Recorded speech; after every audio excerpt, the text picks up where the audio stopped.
As he opens his eyes, he quickly tries to get up and figure out where he is. He wonders what kind of hell feels so familiar. Before Sal can even process his new life, a maid splashes him with water and angrily instructs him to clean himself quickly, as he is supposed to go with someone soon. He looks back at her angrily and gets slapped by the fat maid for showing such an angry, rotten gaze. Sal looks at his reflection in the water, and it is probably that slap that knocks some sense back into him. He begins to realize that he has been reborn. In his previous life, he was one of the Cooper family's shadows, undergoing the family's cruelest training from a very young age. The shadows were the ones who did all the hidden, dirty work for the family, and in return the family would reward them with endless riches. As the illegitimate son of the family, Sal was always driven to change his fate, having been bullied by others. Born without any talent, he refused to let that be the end of him. Instead, he trained relentlessly to make up for it. Poor Sal was often neglected, so he took matters into his own hands and fought for the family. He dutifully obeyed every order, whether it was slaying enemies or disposing of their remains. After countless battles and victories, he thought his family would reward him with precious gifts. What he didn't expect, however, was to be framed. Looking back, maybe he should have been more pessimistic. This was how Sal Cooper learned the harsh truth behind the shadows. Before Sal was executed, his master, with an evil look on his face, told him that from the moment he became a shadow, the shadow oath had been cast on him. All the strength he gained through his growth would be continually transferred to his master, and every injury his master received would be Sal's to suffer. The glory and rewards he had been given were nothing more than a lure for people like him. Filled with anger and rage, Sal used his final burst of strength to strike at his betrayer, his master, in his last moments.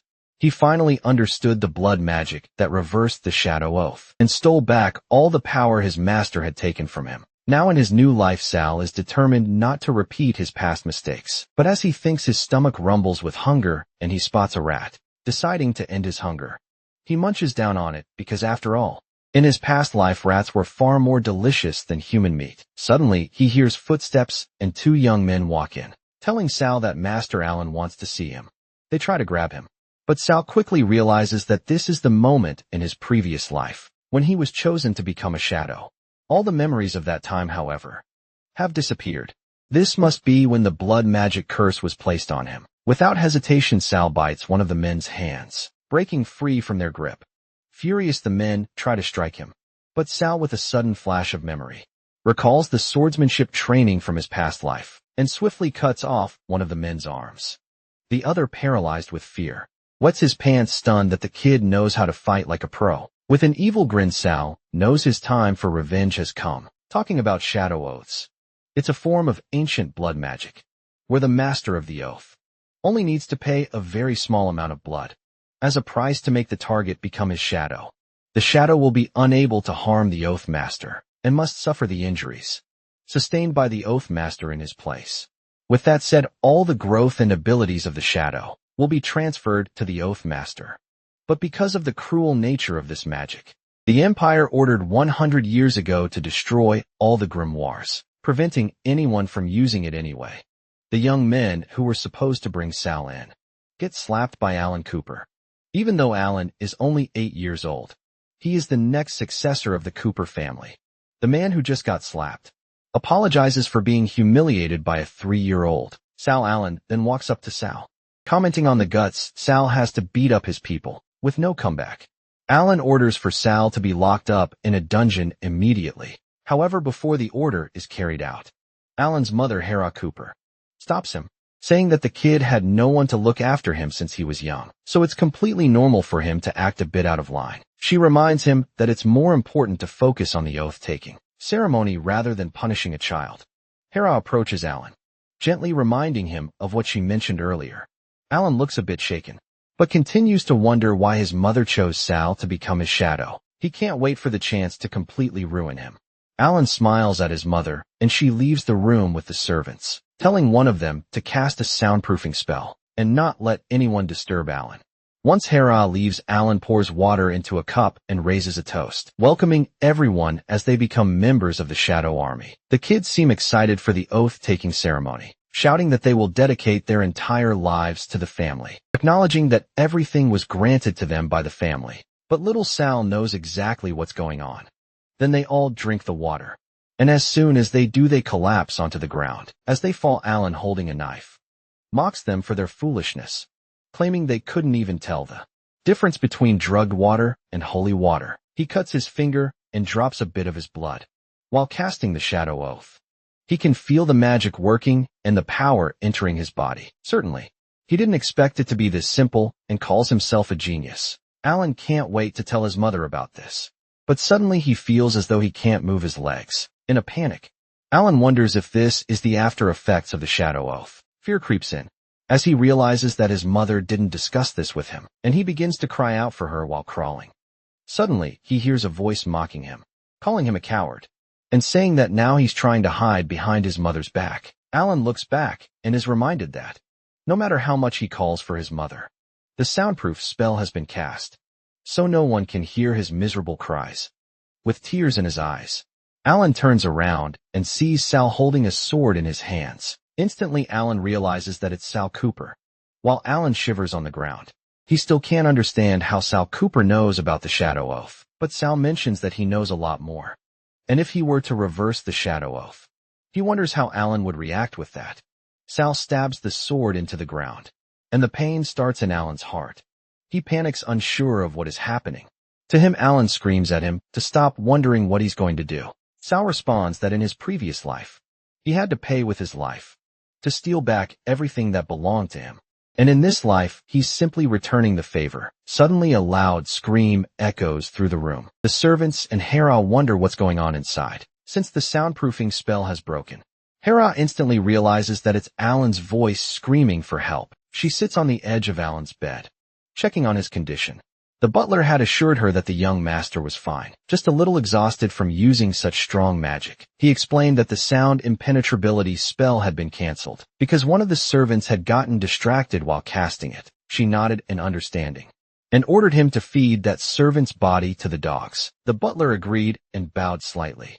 He mentioned that the young master seemed a little nervous, which was understandable, but he was still too young for something like this. The pressure was clearly taking a toll on him. Alan wasn't listening to them. He simply stared at a single point, lost in thought for some reason. He felt like something had happened, but he couldn't remember what. Suddenly his mother touched his forehead and smiled. She told him not to worry about the shadows, saying it was just the law of the jungle. Alan waved her hand away and asked how it could be any different. He was the future head of the Cooper family. Worthless people should be willing to give their lives for him. His mother looked at his evil smile in surprise, then laughed. She told him that he was truly her son, because he understood things correctly. She added that if he wanted something, all he had to do was tell her, and she would do anything for him. They hugged and Alan agreed, saying that she was the best mother. Sal stood by the window watching them with a smile. He thought they made a cute pair. A mother and son. It was just a shame that from now on, Alan Cooper would be his shadow. In his past life, while fighting for the family, he had discovered a book on blood magic. Inside, he had found another shadow oath. He'd happily presented it to the head of the family, not realizing he was already under its influence. He had studied the book before that, and combined his knowledge with the experience from his past life. He removed the bandage from his hand, thinking that just one drop of blood would be enough to break the oath. His relationship with Alan was about to change. But right now he was only 3 years old and too weak to fight them. He realized he needed to become stronger. And his first step toward power would be the Flaming Mountain. It was a brutal testing ground created by the Cooper family to find the strongest shadows. Just like Prometheus, who stole fire for humanity and suffered every day from an eagle's claws. Children were thrown onto this fiery mountain. They had to survive while eagles tore at their flesh. Even if they died, they had no right to give up. Only when the first shadow reached the top would they receive the griffin's blessing. An indestructible body, no matter how much pain they endured. Soon they entered the training ground. Enos Walker, the shadow trainer, addressed the children, stating that they had only 3 days. Their goal was simple: reach the mountain's peak alive. How they achieved this was irrelevant, however. If they surrendered, they would be executed in 3 days. They had to fight for their future. Enos blew the whistle, and the children immediately rushed towards the mountain. The coach watched the last boy slowly ascend the slope. He noticed him too, and informed Enos that the boy was Sal Cooper, the bastard who had angered the young master the previous day. Meanwhile, Sal climbed the rock, gripping the rough edges. The man laughed loudly and told Enos to look at Sal, mocking him by saying he was climbing with his bare hands and was bound to fall to his death before reaching halfway. The coach laughed too, calling Sal an idiot. His assistant asked why they didn't retrieve his corpse immediately. The man grinned and said he had a better plan, indicating it was time to put it into action, and showed Enos the time on his watch. At that moment, a huge shadow appeared at the mountain summit. The children froze in fear and asked what it was, or if it was an eagle. Griffin stepped forward, and the children screamed in horror, realizing it was a monster. Sal reached the top and looked around. He saw the bodies of many children and the massive griffin. The beast clenched its jaws, biting into the body of a small boy. Its eyes flashed with hunger. Enos pulled a bough from behind his back and reminded himself that this boy had angered the young master. Yesterday he decided to use the griffin to eliminate Sal and please the young master. He drew the arrow, aimed, and shot. The arrow flew just centimeters from Griffin's head. The griffin roared in rage, demanding to know who dared to attack it. At that moment, Sal fully climbed onto the rock. Griffin assumed he was responsible and pounced, calling him a fool and wishing for his death. Sal smirked, thinking he could say the same to the beast. He suddenly jumped, dodging the attack. He had been through this before. He knew the only way to earn the griffin's blessing. Sal leaped onto the monster's back and drew his sword, pointing the tip downward with a confident smile. He thought he only needed to tame the beast. The griffin was an S-rank monster male with a danger level of 4 stars, born on Flame Mountain. It was rumored to have developed psychic communication after devouring many human brains. The Cooper family had made a deal with it. They provided food, and in return, it tested the shadows. Those who won its blessing received an indestructible body. Griffin loved gold and jewels and also had one offspring. Sal stabbed the tip of his blade into the monster's head, thinking that Griffin was a stubborn creature with the intelligence of a human. He believed that if he couldn't completely defeat it, then there was no chance of taming it. After striking the monster, Sal jumped down, increasing the distance between them, and then headed toward it again. Realizing that he needed to give it his all in this fight, Sal swung his sword several times, but Griffin easily dodged his blows. Then Griffin opened its massive beak, releasing a powerful energy, and spitting it out at Sal like a huge tornado. Sal's small, light body was immediately blown to the very edge of the cliff. By the wind, he felt himself starting to fall and screamed in fear. But luckily, he managed to grab onto the ledge just in time. He climbed back up, reminding himself that he was 3 years old now, not 30. Sal also realized that even his sword skills from his past life wouldn't help him in his current form. Griffin would end him before he could even get close. Sal knew there was still one way to defeat Griffin. He just had to reach the cave. He looked up at the cave entrance, which was on a higher cliff, and noticed that Griffin was gathering power again. Griffin shot a powerful stream at Sal, and he quickly ran to the side, realizing that Griffin had powerful wind magic. Every time Griffin released streams of wind from its mouth, its power increased by 1 level. Up to 10. Sal understood that once Griffin reached its full power, even if there were 100 warriors like him, it wouldn't be enough while dodging Griffin's attacks. An idea suddenly came to Sal. He stopped for a moment, then jumped up, thinking that since he couldn't hide from Griffin, why not use it to get to the cave? Sal took out his sword in front of Griffin to defend himself, and once again the powerful wind slammed into him. Throwing him back, he screamed loudly. Feeling the energy from the stream in his hand, Sal realized that to minimize the damage, he would immediately use the power of the Shadow Oath to draw strength from Alan. At that moment, Alan was drinking tea, but suddenly dropped the cup, which fell to the floor. His servant, in a panic, called out to him, asking for help. Meanwhile, Sal successfully reached the cave. He turned around sharply, running deeper into the cave, thinking that he had succeeded. He needed to hurry. Griffin approached the entrance of the cave and heard footsteps in the distance. It rushed after Sal, growling angrily. When it reached the end of the cave, it frowned, seeing that Sal was threatening its child with a sword. The griffin growled again and called out to its child. Sal heard that few people knew that the babies of powerful creatures like griffins were born with broken wings and could not fly. Griffin demanded to know what Sal intended to do with his child. Sal reassured Griffin, telling it not to worry, saying that he wouldn't hurt the baby. In fact, Sal said he could help heal its wings so that it could fly again. Griffin became interested, and Sal then made his demand. He had one condition meanwhile. The trainer Enos Walker and his assistant were heading to the top of the mountain. Noticing that Sal was no longer there, they started discussing, claiming that Griffin had already eaten Sal. Enos said they needed to report this to the young Master Alan, as they would definitely be rewarded. His assistant agreed suddenly. Sal appeared from behind them, riding Griffin. Enos and his assistant turned around in fear, and Sal crossed his arms over his chest, smiling as he said that he'd only have to upset them and send them straight to hell, where they would wait for him. Enos Walker called out to Sal in surprise. Seeing the Griffin preparing to attack, Enos and his assistant began to run, exclaiming that this was impossible. A few minutes later, after finishing the body of one of the men, Griffin said that it had fulfilled its part of the agreement, and now it was Sal's turn. Sal sighed, agreeing to the terms, and asked Griffin to take him to the dungeon at the northernmost part of the mountain range. Griffin flew Sal to the dungeon, Land of Stone, and stopped in front of a huge door. Griffin told Sal that as they had agreed, he would retrieve the sword Perseus and help Griffin get the blood of Medusa, which could cure everything. Sal smirked and replied that this wouldn't be a problem. He thought to himself that it was a shame. His goal wasn't the sword or helping Griffin, rather destroying the dungeon. Griffin opened the doors and Sal started looking inside. He thought to himself that he intended to use Griffin to destroy the dungeon. As light penetrated the dark room, it illuminated the face of the Gorgon Medusa, along with its 3 statues. As Griffin is about to attack the statue, to his surprise it moves away. After he damages it, the statue just reconstructs itself and slowly becomes whole again. Sal realizes that the 3 statues don't have the 5 organs, like the Grey sisters in mythology. They share the same eye and the same tooth.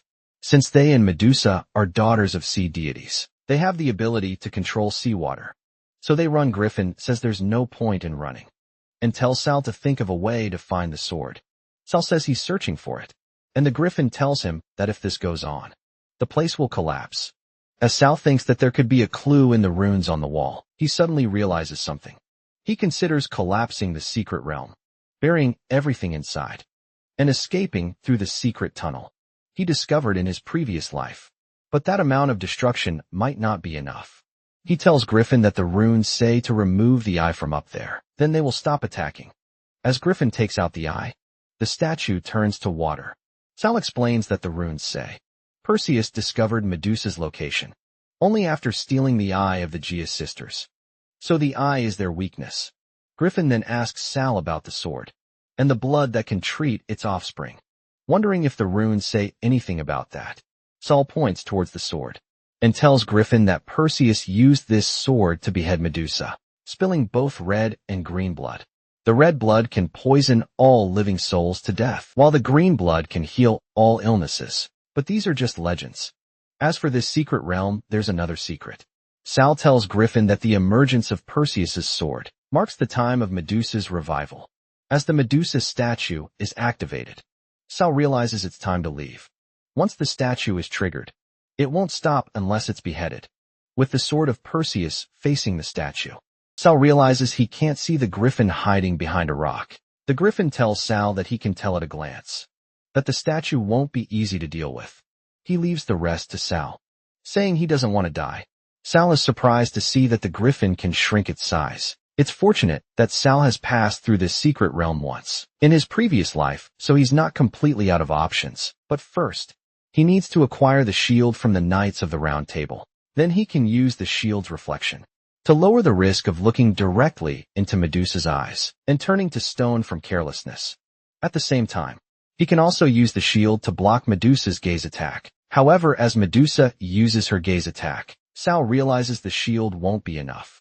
The secret exit has also been destroyed, and with his current talent level, Sal can't wield the sword of Perseus. But Sal refuses to give up. He won't know unless he tries. If he doesn't give it his all, he will die today, so even if he has to put everything at stake, he reaches for the sword. To his surprise, he can easily lift it. The sword feels light in his hands, because his talent rank is too low to wield it. Alan's mocking words echo in his mind, remembering how Alan had called him a mere D rank, unworthy of staining the holy sword. Sal remembers being tied to a cross, as Alan asked his mother if Sal was still conscious, implying they were going to strip his talent away. His mother had responded that a simple amnesia magic would be enough to settle it. Sal recalls how Alan had taken away his swordsmanship talent. The Griffin watches in shock as Sal breaks off the bind unscathed. Sal now recalls that in his past life, he possessed a sword talent that might have been S rank or higher. However, the matriarch had used some form of magic to strip him of that talent and transferred it to Alan, also erasing his memories. Things were getting more interesting. Whether it was Alan or the family, Sal swore he would take his revenge. Noticing the change in Sal's behavior, the Griffin grew curious and decided to take the chance to flee, while Sal seemed to be losing control. As Griffin tries to leave, Sal calls out to him scared. The Griffin asks why Sal called him, and wonders why he feels fear from a kid. Despite being an S-rank monster himself, Sal without hesitation asks if Griffin's head is made of metal, and Griffin realizes that Sal had been planning to use him to destroy the secret realm. From the start, however, since Sal can heal his offspring, the Griffin decides to let it slide. Once they leave the secret realm, the Griffin blesses Sal with a body that will never be injured, no matter how many times he's attacked. Sal feels his body strengthening and some of his minor injuries heal. With his injuries reduced, Sal no longer has to transfer his wounds to Alan, which had been a constant burden that could eventually draw the matriarch's suspicion. Furthermore, Sal knows he must keep his S-rank sword talent hidden for now, or he'll attract unwanted trouble.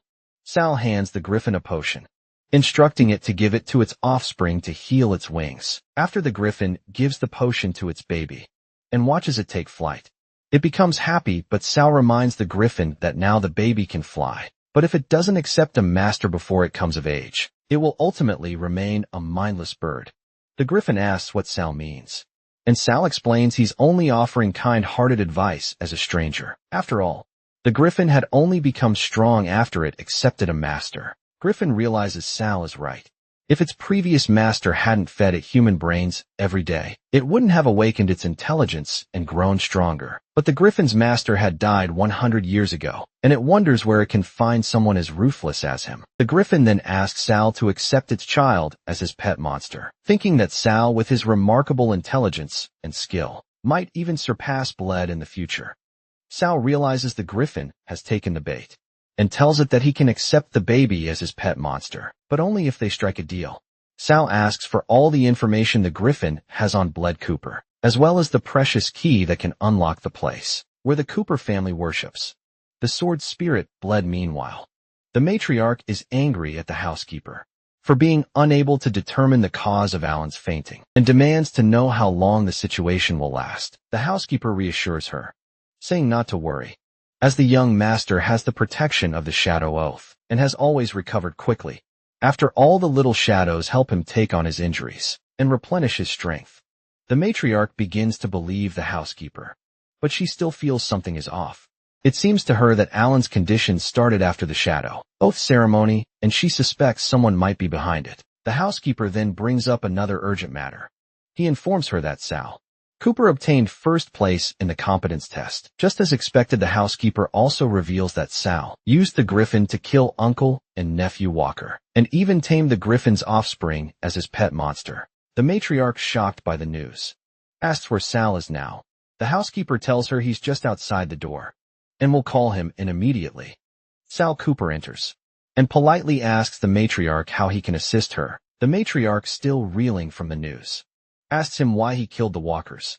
Sal replies calmly that he did it all for the family. A shadow training officer like him killed by a 3-year-old child. He was too useless, and the Cooper family didn't need trash like him. Sal sees anger and hatred on the matriarch's face, but even if she brings out all her cards, Sal will never be afraid. The matriarch tells the housekeeper to reward Sal with recuperation in the Eden Spring. After Sal leaves, she tells the housekeeper to accelerate the research for the deprivation magic.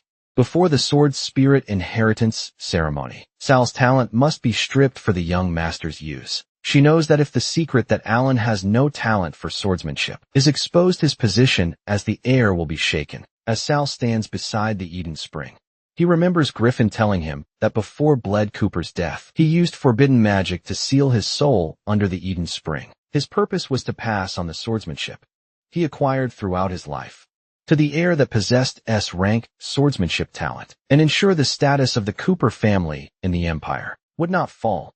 The griffin told Saul that once he enters the Eden Spring, he has to swim along the undercurrent, and he will reach an underground cave. The key will guide him to the owner. But there appears to be something strange about Eden Spring. The griffin had been separated from its master for too long, and it doesn't even know the exact requirements. The only thing it can tell Sal is that the owner uses blood magic, and it won't be easy to deal with. Hearing about the blood magic, Sal realizes it won't be easy getting the swordsmanship inheritance before Alan. As the other children discuss Sal's achievements, Renaud makes fun of Sal and says he didn't expect someone as thin as a monkey, like him, to run as fast as one and become the first to reach the summit. In Sal's previous life on the surface, they were his subordinates. But in reality, they were pawns placed beside him by Alan. They fabricated baseless accusations of him collaborating with the enemy nation. But because they had Alan supporting them, they got used to getting their way. Renaud tries to throw a punch at Sal and says he wants to see whether his invincible body is useless or not. But Sal blocks his punch and shows him his strength. As the sidekick attacks Sal with a knife, Sal uses Renaud as a shield and stabs him instead. He throws them into the spring since it can recover the injuries. After all, he wants to use the two for training in the future. In this life, Sal will give them a reason they can't reject and make both of them his pawns. Sal notices the aura of black magic in the water. He wonders why this evil forbidden magic, which is equal to blood magic, appears in a spring that can recover all wounds and illnesses. Perhaps this is the odd thing that Griffin said. Regardless, Sal cannot enter this water. He has to think of a way to get to the bottom of the spring without touching a drop of water. Sal hears a scream for help and finds the voice familiar. A servant drags a girl away by her hair for not serving the tea and water properly. Sal recognizes the girl as Andrea. As the servant is about to hit her, Sal uses his sword and kills the servant. Andrea sees Sal and thinks he's a prince, while Sal thinks he scared her and apologizes to her. She thanks Sal for saving him and tells him her name is Andrea. Andrea was Sal's best friend in his previous life. She possesses a magic talent that surpasses anyone her age. They fought together temporarily for a few days too. Andrea thanks him for helping her. Sal awkwardly tells her no problem. This is what a gentleman should do, and tells her to call him Sal. He asks Andrea if she knows a way to drain the spring, or get into the spring without touching a drop of water. He can't forget the task at hand. If it's Andrea, there should be a way. Andrea asks Sal if he notices it too, and tells him that although there is a strange magic in the spring that can recover injuries, anyone that uses it can never accept another form of healing magic, and can only rely on this spring to recover their injuries. Sal realizes this is also another way for the Cooper family to control the shadows, by forcing them to beg the family for help when they are suffering through pain. Andrea tells Sal that to thank him for saving her, she has a way to let him enter the spring without touching the water. She enables duck magic, which enables people to dive into the water without wetting themselves. Just like ducks, as the servants run to catch Sal, they jump into the water as Sal reaches the undercurrent of the spring. He knows this is the place, but Andrea tells him they can't enter there and should leave. But before they could get the chance, the current sucks them in and throws them into a cave. Sal shows Andrea the key and tells her that the key can unlock the place where they worship Sword Spirit. However, there's no door around, so perhaps it needs to be summoned. Sal hands the key to Andrea. She tells him she doesn't know what a sword spirit is, but she can try as Andrea uses her magic to summon the door. A monster attacks them, and at its mouth, the door appears. Sal tries to wake Andrea, but he has no choice but to let her rest for now. He uses the invisibility magic that Andrea taught him in his previous life, so she wouldn't be easily discovered if there was any danger. After all, there will probably be an ugly battle to obtain the inheritance of the sword spirit. As Sal steps through the door, even though he was prepared, what he saw was unlike anything he expected. On the surface, Eden Spring appears to be a medical hot spring, but in reality, it serves as a sensual retreat where the Cooper family keeps their concubines. At this moment, Sal realizes the true fate that awaits them. The monster, sensing an S-rank presence, asks Sal if he is indeed Sal Cooper, the child rumored to have been born with an S-rank talent. It remarks that Sal doesn't seem pampered at all, and suggests he might just be a bastard child, here to claim the inheritance. The monster warns Sal that it won't give up the inheritance easily, unless he can get past it. Sal responds calmly, telling the monster not to worry because he's here to kill it. The monster launching an attack. Mocks Sal, claiming he's still too weak. But as the monster observes Griffin's blessings on Sal, it's momentarily taken aback. Noting it didn't expect the foolish bird to acknowledge him, the monster mentions that Bled had sacrificed a great deal of his power to seal its soul, and while Sal's abilities are still lacking, there's still a glimmer of hope for him to inherit the power. Sal, undeterred, activates a magic restrictive blood formation and tells the monster it has been dead for a long time. He adds that over the last 100 years, the Empire has researched and developed techniques to deal with blood magic. Sal then explains that with this, he only needs to take the monster's heart to forcefully claim the inheritance. As Sal charges toward the monster, it mocks him again, saying, "It's been a while since it played with a little mouse. But this time it's not playing anymore." The monster acknowledges Sal's talent and ability, but says it's still not enough to earn its sword technique inheritance. It then uses blood to control the blood spirits, sending a barrage of attacks towards Sal. In response, Sal draws the Sword of Perseus, using it to resist the magic. However, the monster effortlessly breaks through the protective shield, with a single touch lifting Sal by his throat. The monster grins, saying that after a cat has finished toying with a mouse, it's time for the mouse to be eaten. As Sal's mana and blood are drained away, the monster pauses, its expression turning curious. It mentions that Sal's aura is familiar, almost like the taste of the concubine it devoured last time. Perhaps it must be Sal's mother. Now it will finally have the chance to taste her child. As some kids bully Sal, the memories of his mother run through his mind, and as he thinks of his mother leaving him, one of the kids throws a rock at him and tells him his mother abandoned him. Sal quickly realizes that his mother did not abandon him, and it was the monster who killed his mother. As Sal attacks the monster, it's surprised by his strength. How could he know blood magic? And full of revenge, he's willing to burn his blood just to kill the monster. The monster realizes it has used up much of its strength, releasing the blood spirits. So it needs to consume more women to replenish its strength. As the monster refuels and feeds himself, Sal jumps behind him, driving his sword through the monster's head, and asks him if his mother was delicious. As Sal kills the monster, the images of his mother flash before his eyes. Calling his name, the monster sees Sal's madness. However, it needs to eat more concubines. Otherwise it would die. As Sal is about to finish the monster begs him, offering Sal to possess his sword and become his sword spirit. But Sal simply tells the monster it's not worthy, and lands the final blow. Swordsmanship inheritance will be imprinted within the body. After absorption, Sal realizes he almost forgot he's been motherless since birth, and all those thoughts were his delusions. He thinks to himself, is he a monster? A reflection of his mother in the monster's blood tells Sal he's not a monster, and Mom has always been by his side. Meanwhile, Andrea calls Sal from behind. As she sees Sal covered in blood, she asks him where he's hurt so she can heal him. In her previous life, Andrea too met the same fate as the concubines. But Sal swears to not let tragedy repeat itself in this life. The disappearance of the sword spirit caused a commotion within the family, which resulted in all of the guardians of Eden Spring being sentenced to death after witnessing Sal's ruthlessness. The servants never dared to bully Andrea again. Amidst the lies, Sal was accused of causing the disappearance of the spirit sword. But without evidence, the matriarch can only intensify the persecution. Confinement, withdrawing blood poison. Sal survived all of them unscathed. 4 years later, on the Cooper family training ground, Alan defeats the servant who begs Alan for mercy. As Alan holds the sword, he asks the servant if he wants to defeat him with this level of ability.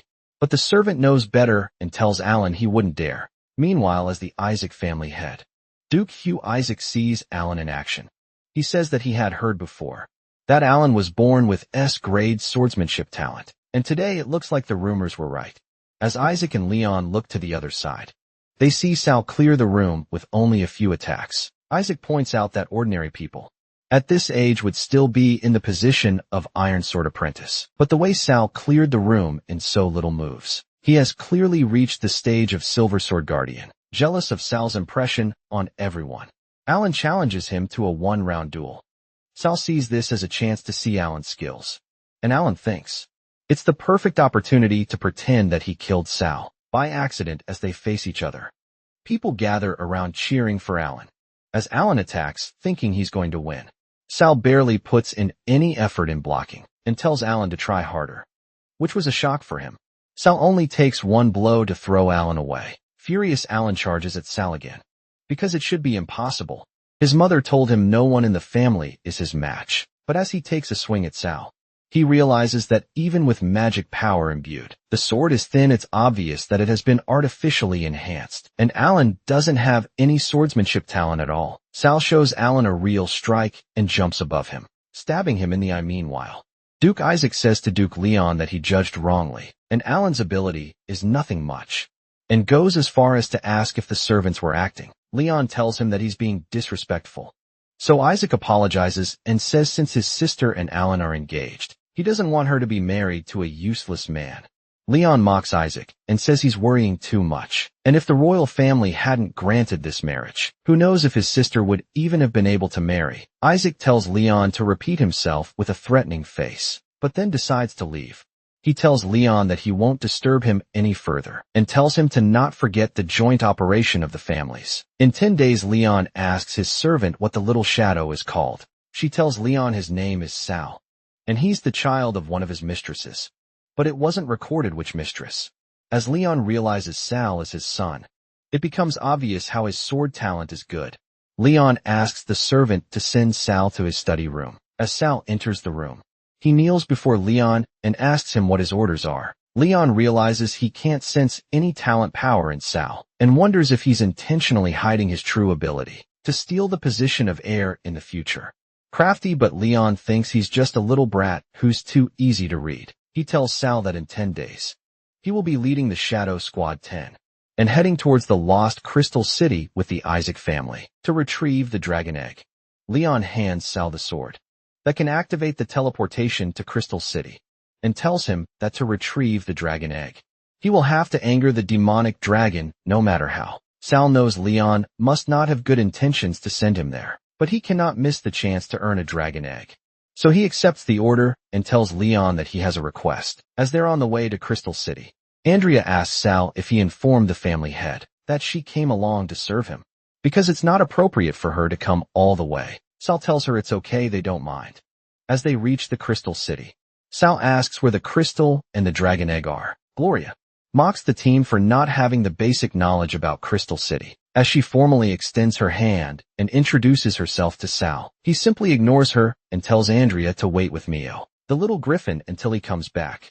Gloria walks behind Sal, still trying to get a reply from her, but Sal tells her that if they don't activate the portal before the sun sets, the trip will be wasted.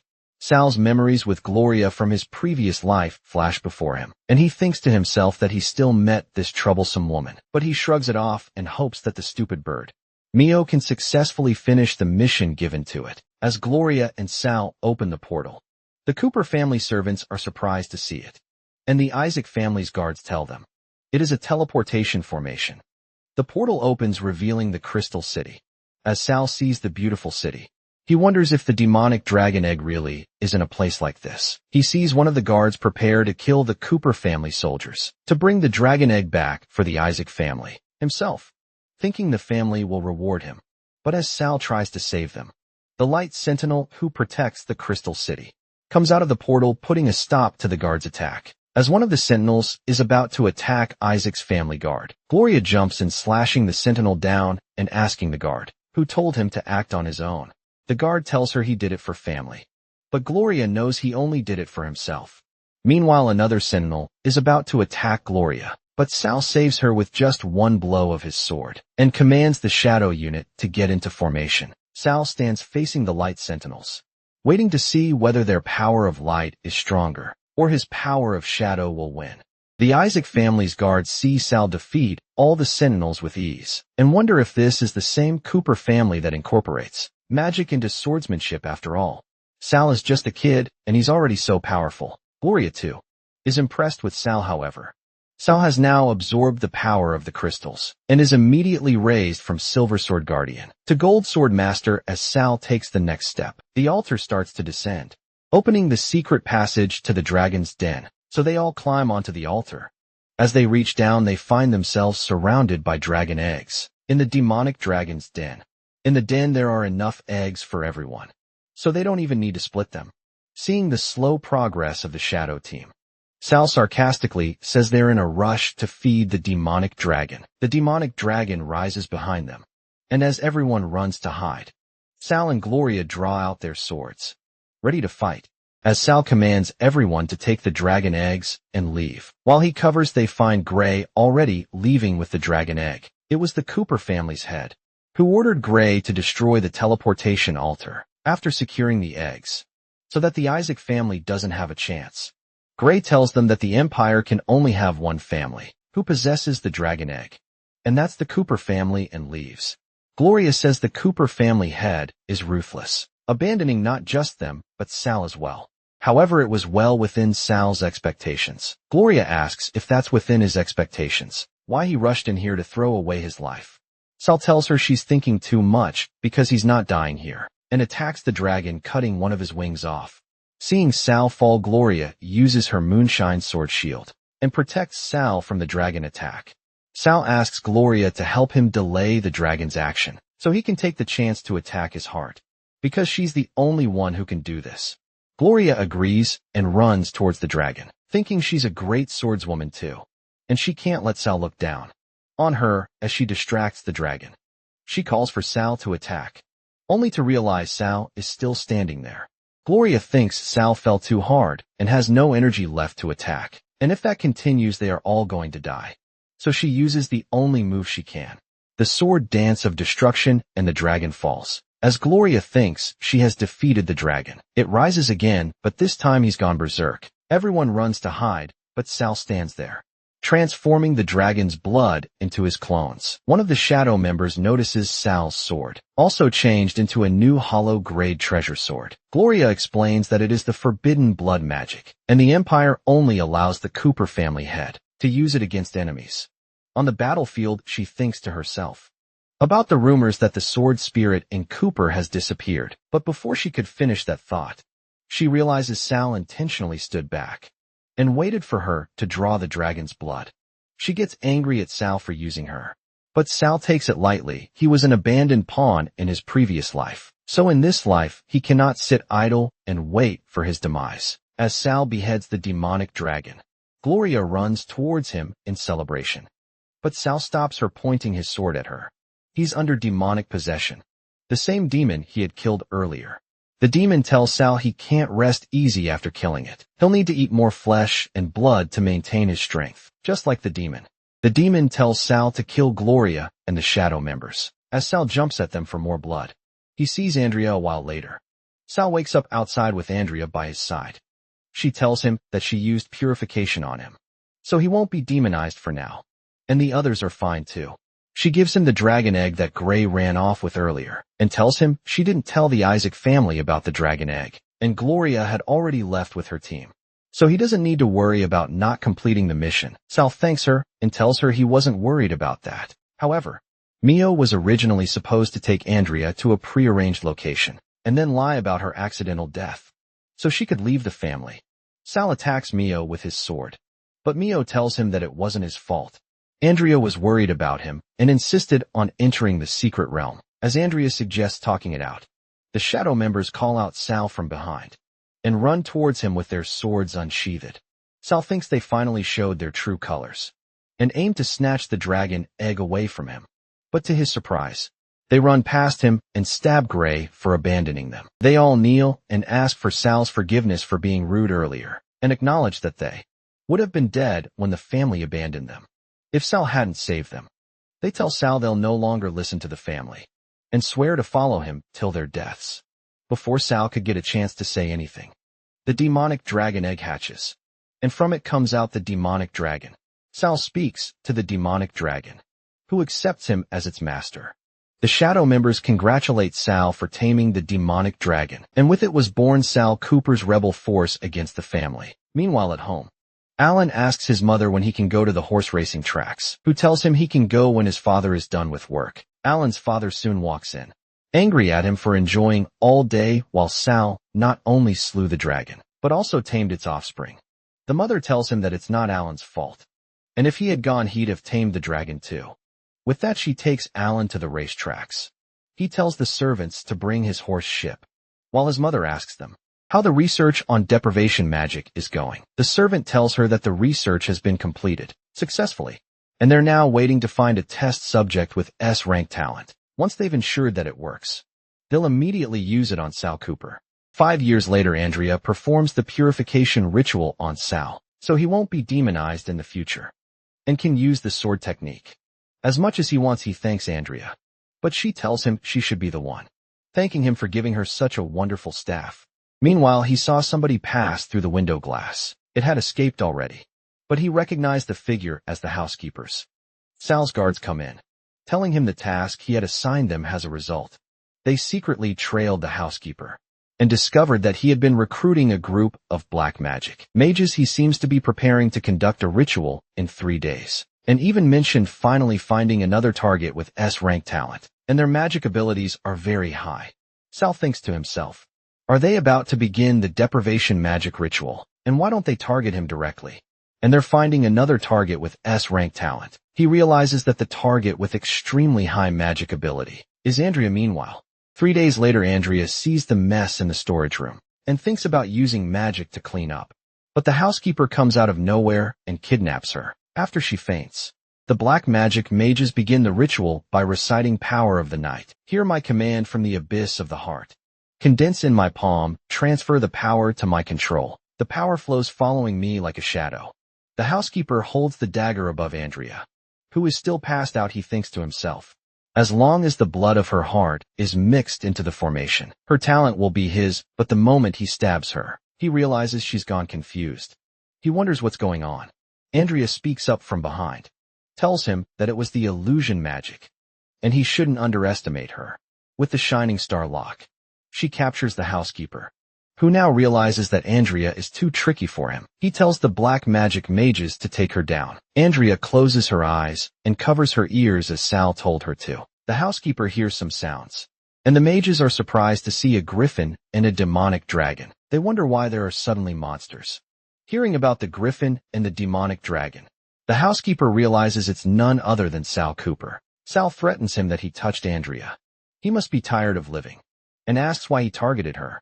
The housekeeper tells him he did it because deprivation magic can only be used once on a target, and to ensure that young Master Alan will receive Sal's talent, they have to find a human test subject. He begs Sal to spare his life because he was just following orders. Sal realizes Andrea was in danger because of him, and tells the housekeeper that he can let him go. He casts a shadow oath on the housekeeper, and tells him to go back and tell the matriarch that the deprivation magic ceremony was successful and can be conducted on him immediately. Otherwise, he knows what will happen to him.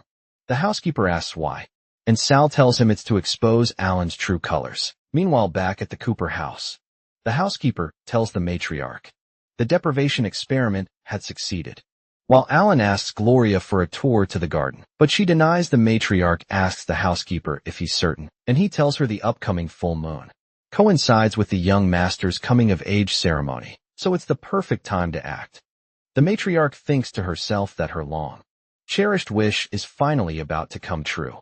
She can finally make Alan not only the future head of the family, but future strongest man in the empire. Meanwhile, Alan still doesn't take no from Gloria, and thinks she's playing hard to get. He thinks his mother telling him to get closer to his fiancée is a waste, because who wouldn't want to be with him?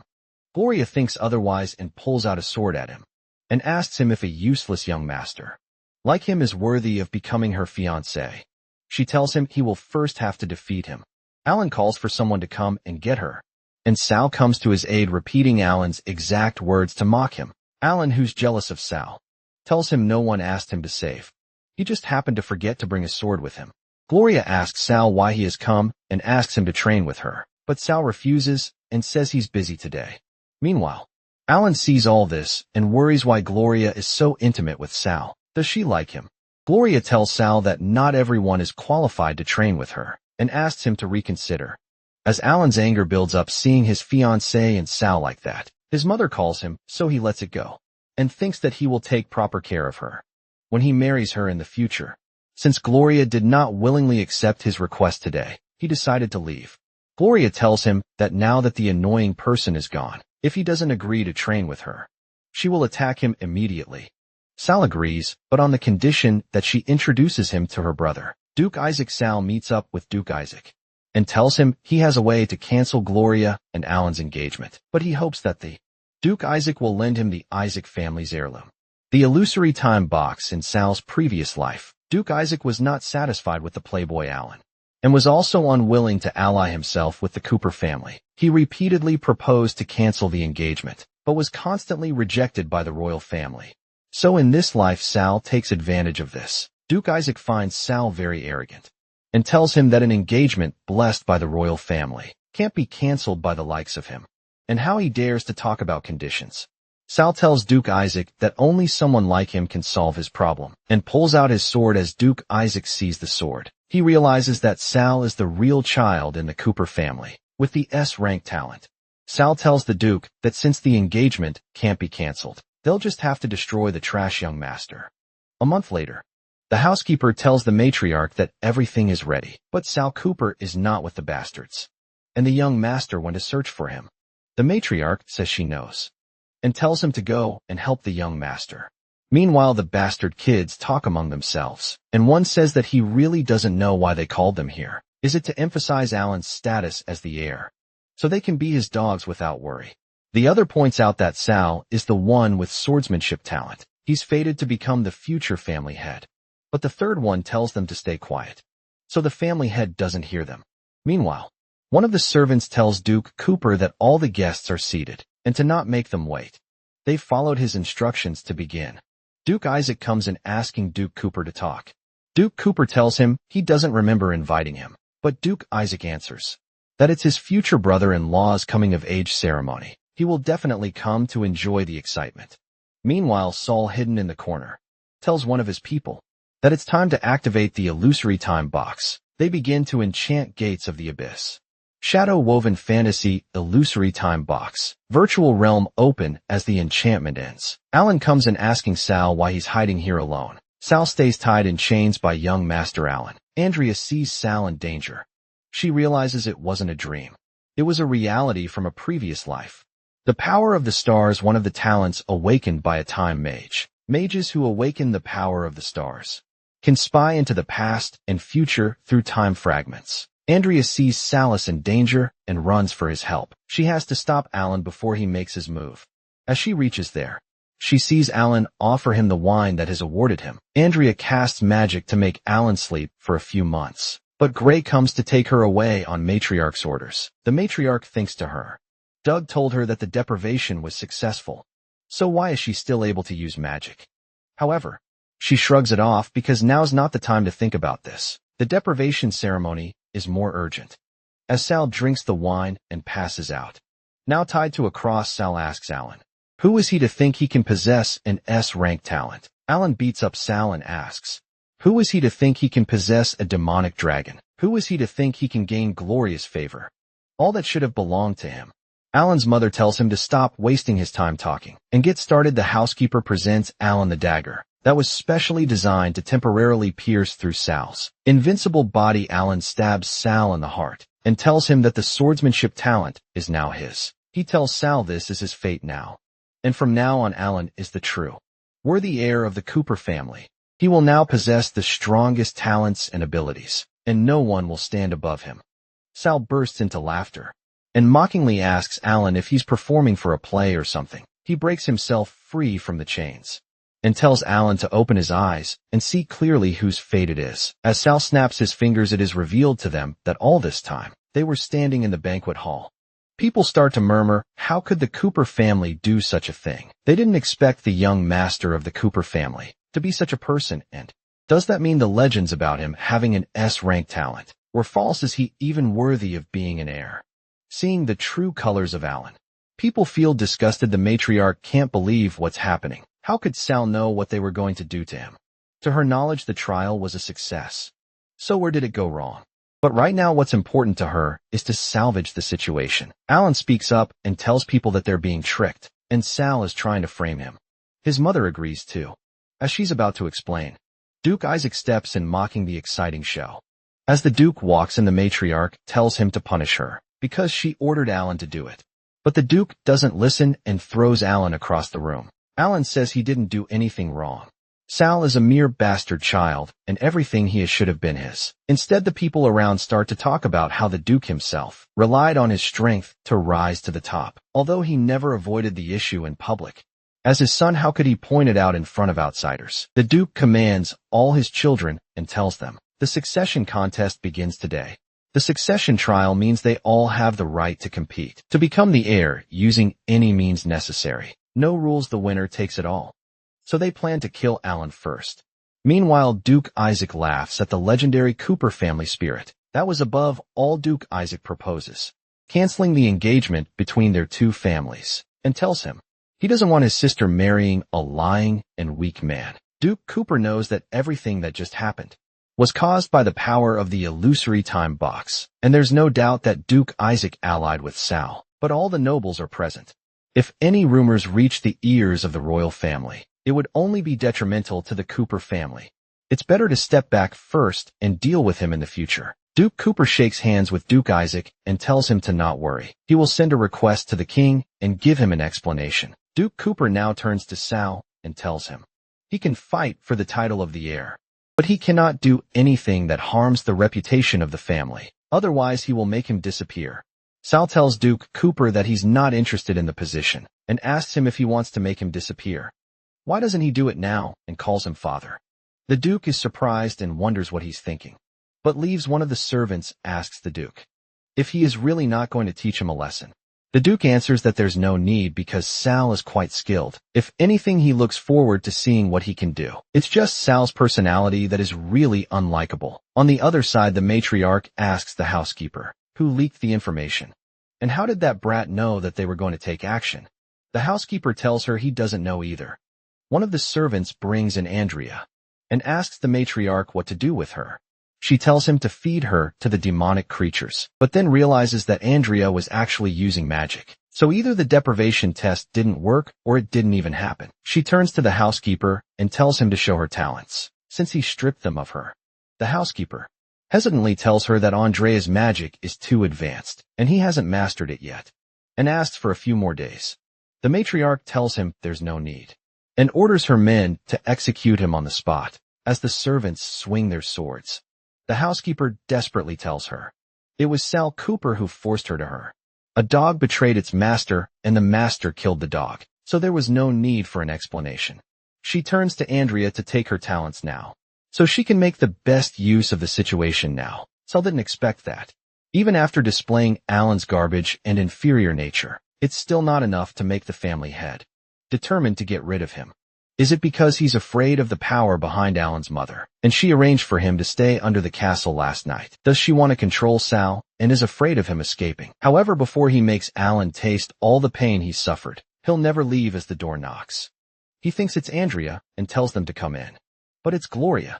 She tells him that her brother told her that he'd be returning that item, and since she was free, she came to collect it directly. Sal thinks to himself that if he can gain the Isaac family's support, perhaps he would be able to directly kill Alan. Before he finishes his thought, Gloria interrupts him and asks what he's thinking. He tells her that he's thinking that, for a family on the same level as the Cooper family, why would they consider something that can only create illusions, under strict conditions, to be their heirloom? Gloria asks if he really wants to know. She won't tell him unless. But before she finishes her sentence, she thinks to herself, no one believes the legends anyway, and all the nobles already know about it. So she can use it to make Sal owe her a favor. However, Sal doesn't give in. He holds the door for her and tells her goodbye. Furious, Gloria tells him that she wants to fight him in the sparring room. Gloria runs at her to attack, but Sal effortlessly deflects her blow with his sword. He points the sword at her to display her loss. Sal tells her that it was she who wanted him to use his full strength, as per their agreement. She has to tell him the illusory time box's secret. Gloria tells him that it's just a legend, so no one knows whether it's real or fake, and no one has ever made it happen. According to legend, if one gains the recognition of the power of the stars and masters, the illusory time box, one can sacrifice their entire life to let someone be reborn. Sal realizes that it was Andrea who sacrificed her life to make him reborn. So in this life, not only does he have to take revenge, but he also has to take good care of Andrea as well. Before he finishes his thought, his servants come in bearing the news that Andrea has been captured. He asks who did it. and they tell him that during the operation last night, someone saw Andrea get captured by the matriarch and some servants in the forest.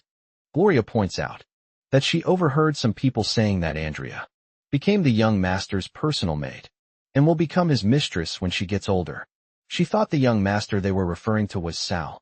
Hearing this news, Sal furiously runs to Andrea's rescue. Gloria tells the servants to follow him, because by the look on Sal's face, it is clear he isn't going to rescue someone, but to kill Alan.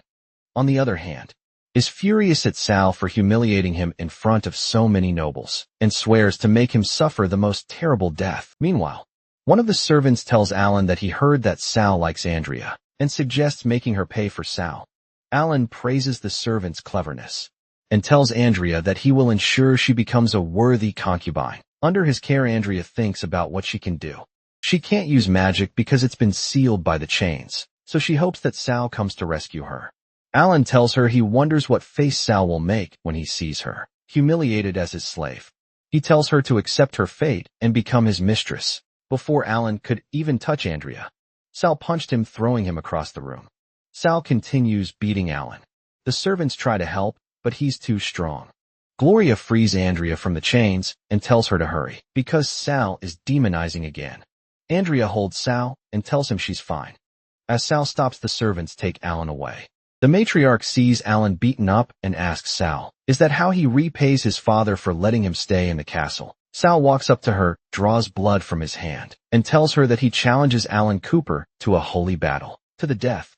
He can never let this unpredictable factor who threatens Andrea exist. Ever 7 days later, they stand in the dueling area. Sal tries to antagonize Alan, and says he didn't expect him to not run away. After delaying for 7 days, Alan replies that he wouldn't miss a chance to squash a bug like him. The shield gives Sal a bad feeling, and the battle begins. Alan uses the Medusa petrification laser, and as Sal dodges it, he calls him out and calls Sal a dancing monkey. Sal's shadow oath won't make him immune to Medusa's attack, because an abnormal status like petrification doesn't count as damage, so there's no way to transfer it via the shadow oath. So he must destroy the shield. Alan tells Sal that he probably didn't expect this. When Sal stole the sword of Perseus, Alan obtained the shield of Medusa instead. He says this is the difference between a child of destiny and a rebellious person. Sal runs to attack Alan, but he quickly summons Medusa's shield that blocks the attack. Alan remembers he's a golden staff mage now, and uses the blood magic corruption.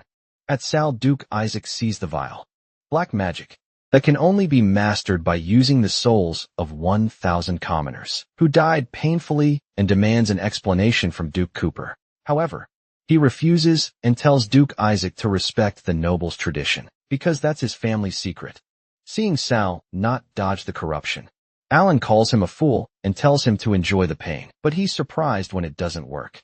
He's tested the move a few hundred times, and no one should be able to resist the magic and avoid corruption. Alan is surprised to see Sal standing unscathed, and his attacks completely ineffective. Sal attempts to attack Alan, but realizes that he cannot hurt him, because his shadow oath transfers damage to other shadows. Alan doesn't know why the shadow oath on and Sal became ineffective, but he uses an even more lethal magic. Now he uses the other shadow's life force to use a life scepter. This move can extract the life force of others and attack the target, as long as the life force of the attacked person is lower than the total life force gathered by the scepter. The target will die immediately as the shadows walk towards Sal. Alan swears that he will not stop punishing them. However, Sal refuses to be an animal, and so he uses the forbidden magic, the blood formation. All the shadows celebrate as they come back to their normal state, and Sal's demonic dragon flies into the dueling area as Alan stands defeated. Sal tells him to enjoy his last breath because it will be his last. Duke Isaac is surprised to see the dragon armor, and he thinks to himself, could the legends be true? The legend says that if the dragon race can attune their will with their master, under the influence of intense emotions, they can completely alter their form and greatly enhance their master's abilities. This is known as dragon armor. Alan is shocked to see this ability. He says it's impossible.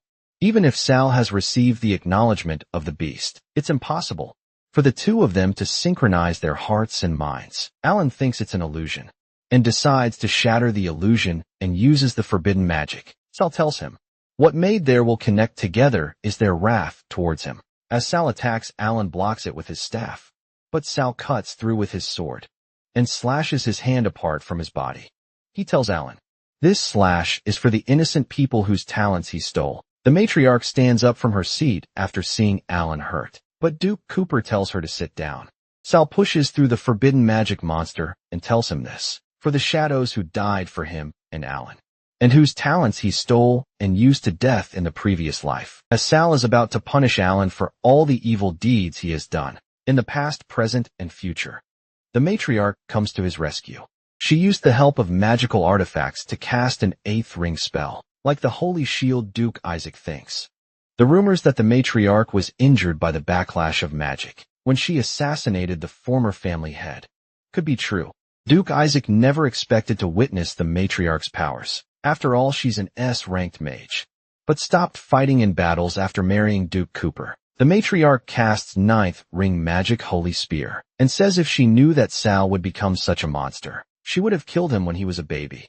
But today she's going to correct this mistake. Duke Cooper tells everyone to stop and cast a magic restraining ripple, causing everyone's armors and abilities to dismantle. He tells Sal the Cooper family doesn't welcome him and orders him to take his people and leave before he changes his mind.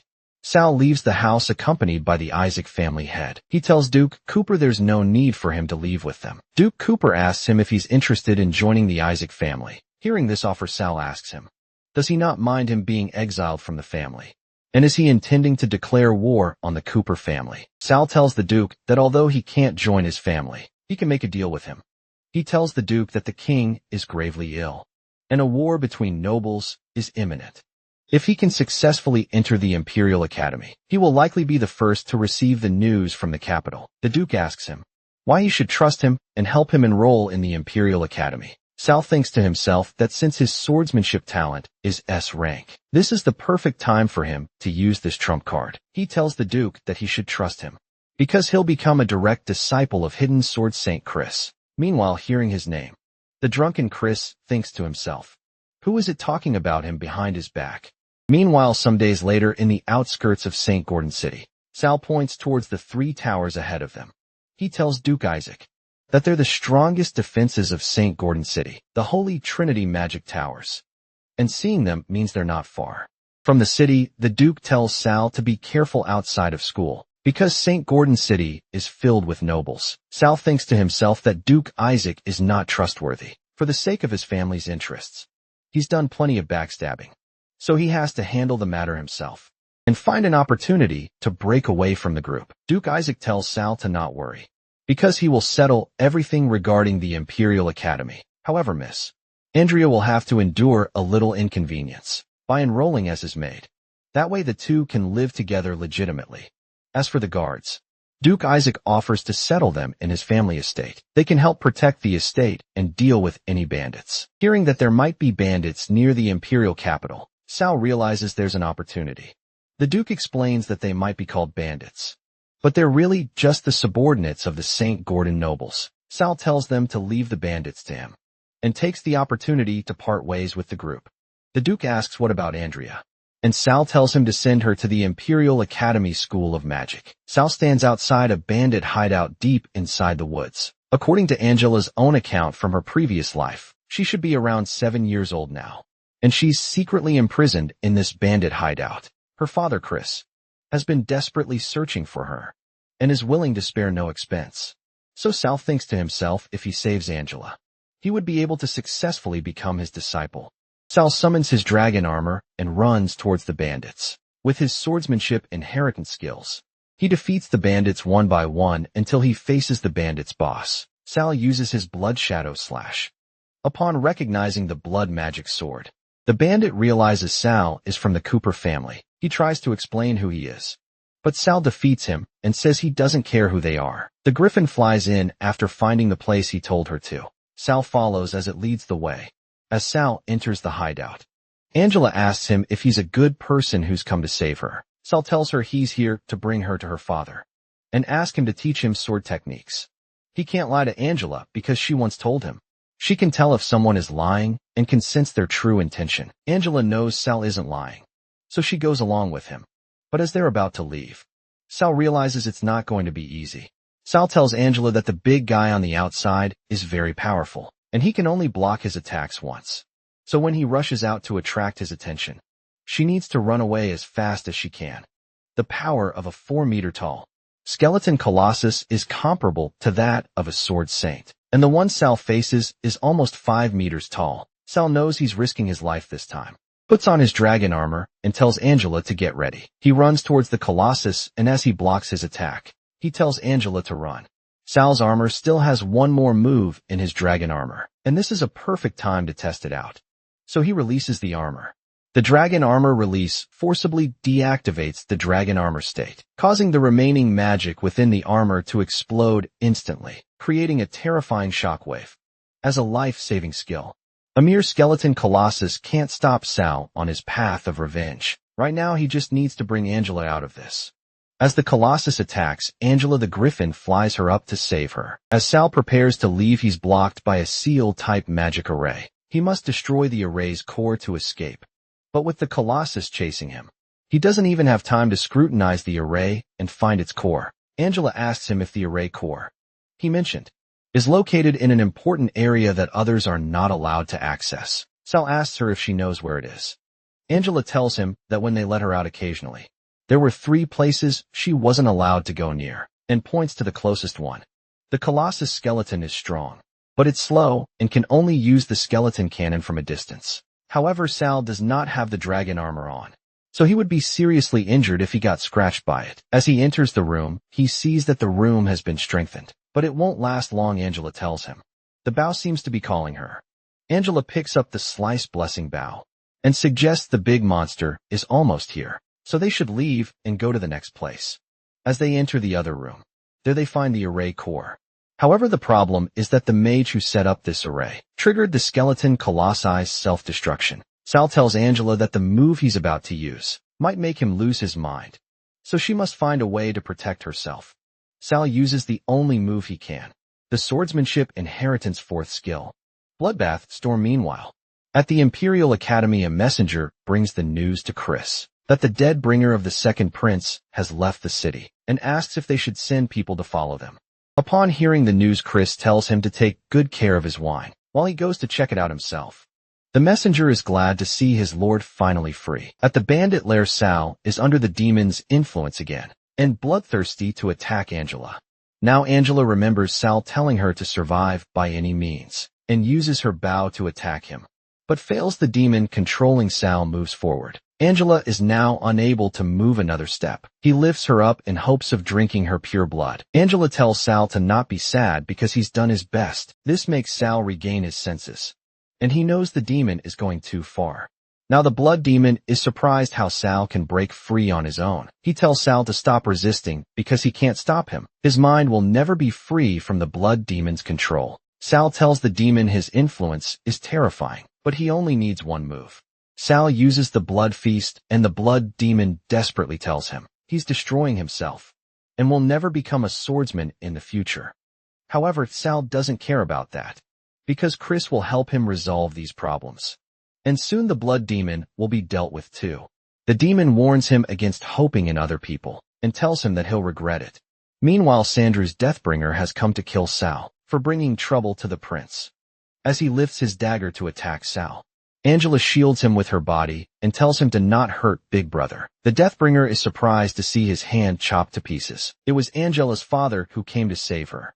As he is about to leave with Angela, she tells him to not leave Sal. So Chris offers Sal to help him heal his body. He tells Chris that's not the only thing he wants. He risked his life to save Angela, to inherit his legacy. Chris tells Sal that right now he's the one saving Angela. Sal answers that although his mistake caused some small issues, it also freed Chris from the second prince's control. 7 days later at the Imperial Academy, Chris tells Sal that his body might not have healed properly yet, but he has already announced to the Empire that Sal will inherit his title in the future.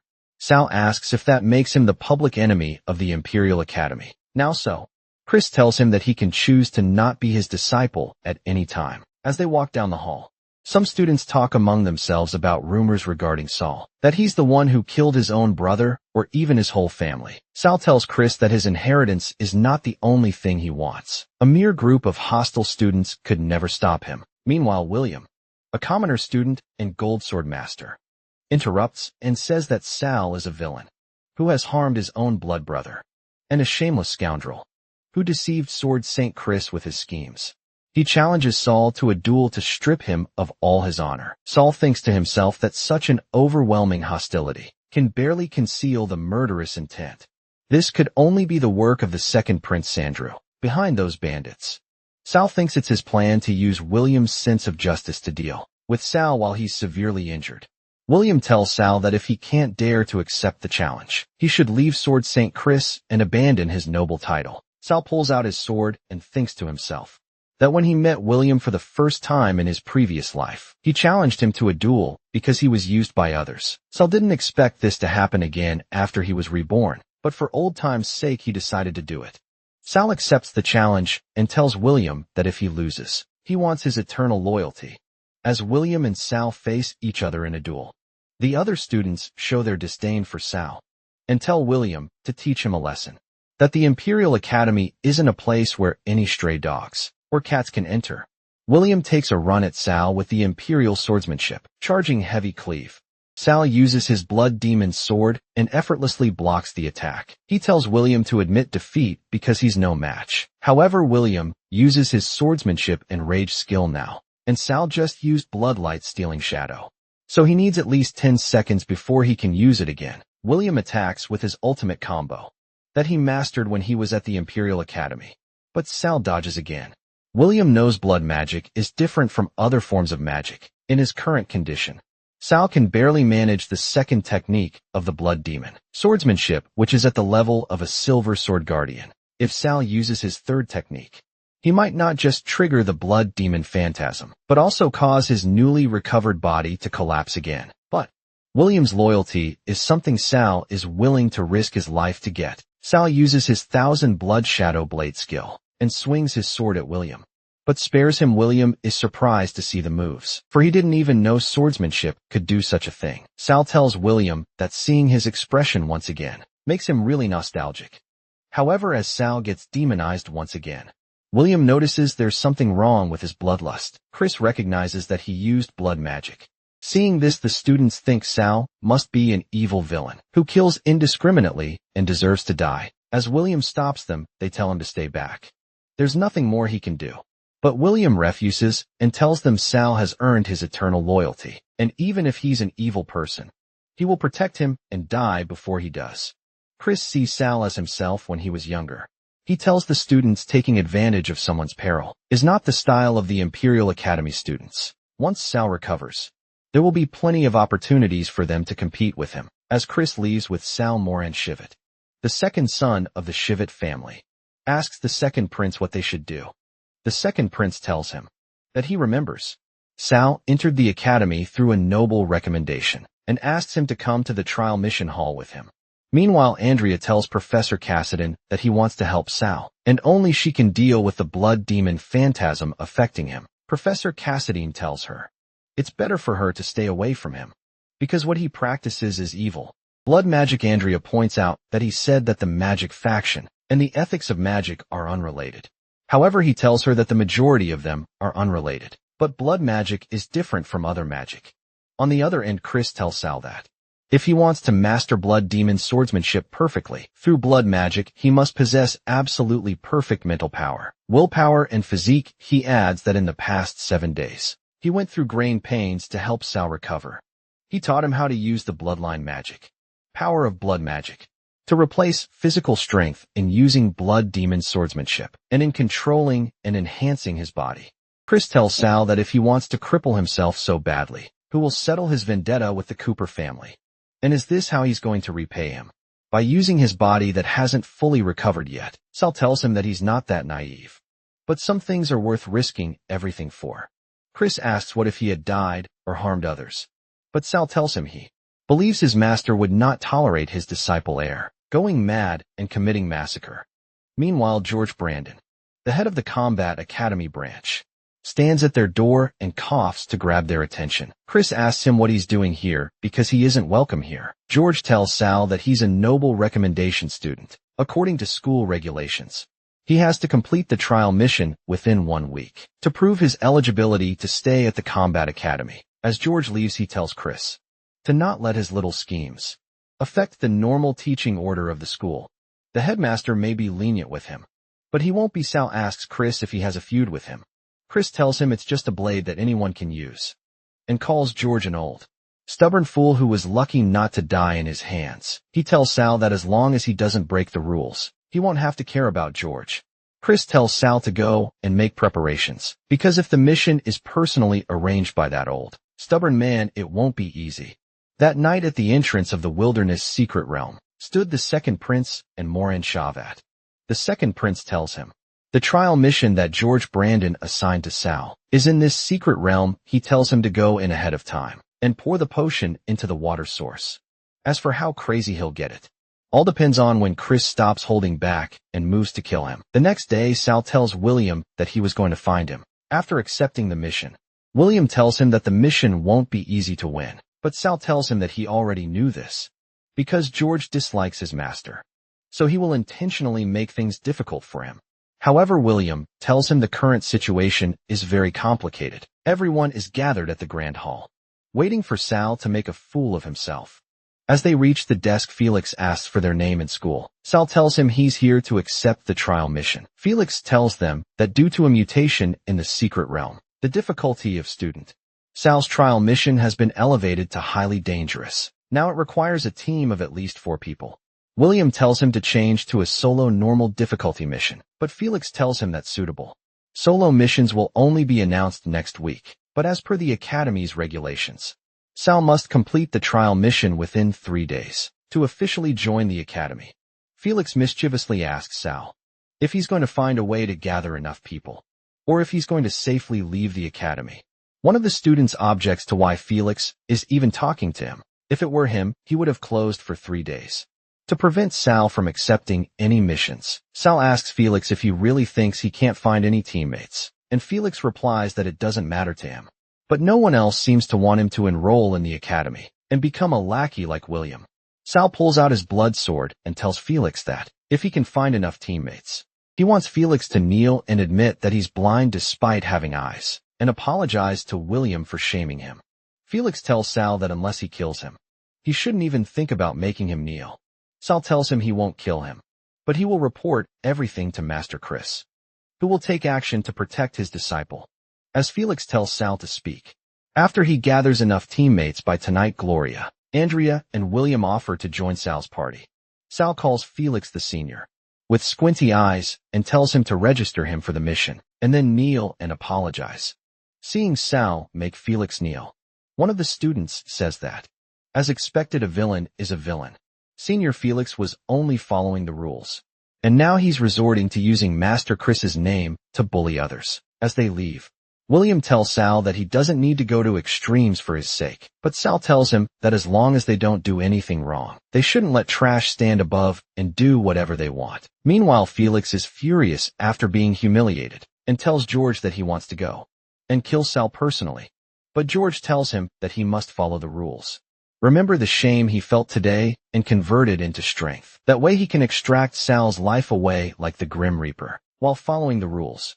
As they reach the dense forest of Melessa, William tells them the inheritance of the ancient, enigmatic sorcerer Melessa is hidden here. But the Academy has had this secret realm for hundreds of years, and no one has managed to find the rumored inheritance. He further tells them the dense forest consists only of this mountain forest, and the exit is at the lake on the mountaintop. The base of the mountain is the most dangerous part of this secret realm, where it is those nightmare-level magical beasts, equivalent to titled sword saints, that roam. As Sal notices something coming, he tells everyone to prepare for battle. William tells them it's Melissa's insect swarm. Not only is it hard to shake off, but it also doesn't bring any benefits. They just have to leave their active path. However, the adventurers that were being chased say that it's useless. They have been running for 20 minutes. And change directions 5 times, and the insects are still chasing them. Andrea uses her magic spell to cast a shield. Sal tells them they've been running for 20 minutes, and didn't have the courage to pull out a sword. Are they even worthy of being called geniuses? Sal uses his blood serpent skill and kills all the insects. But as expected, the worthless creatures didn't even boost blood mana. As the adventurers take a sigh after being saved, Sal asks them, "Are you not ashamed you were saved by an enemy?" One of them answers, and says that no noble would think of a bastard like Saul, who can't even inherit a title or land. As an enemy, he's nothing but a source of amusement. She tells Sal that if he has any sense, he should escort her out, and she might leave a retainer position for him. As they talk, they notice some monsters coming towards them. William explains, they must be the monsters attracted by the insect swarm. He notices something is wrong with the monsters, and tells everyone to be careful. However, it doesn't matter. Sal thinks he just has to kill them one by one.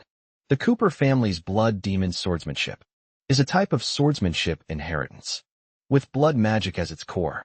Because it uses magic instead of physical strength, the blood demon swordsmanship's techniques are bizarre and unpredictable, making them difficult to protect against. For a wielder of blood magic to increase their magic capacity, much like a warrior strengthens their body, they only need to control the blood.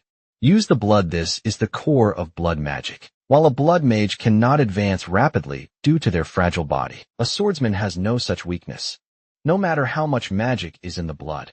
Under the secret techniques of the blood demon swordsmanship inheritance, it will only make a blood swordsman even stronger. The only problem is that the malice of the deceased towards the living, lingering in this blood, will condense within the body into an eternal blood demon phantasm. That is an eternal curse that only those with an indomitable will can suppress. As Andrea sees Sal absorb the blood of the monsters he kills, she asks him if he's okay.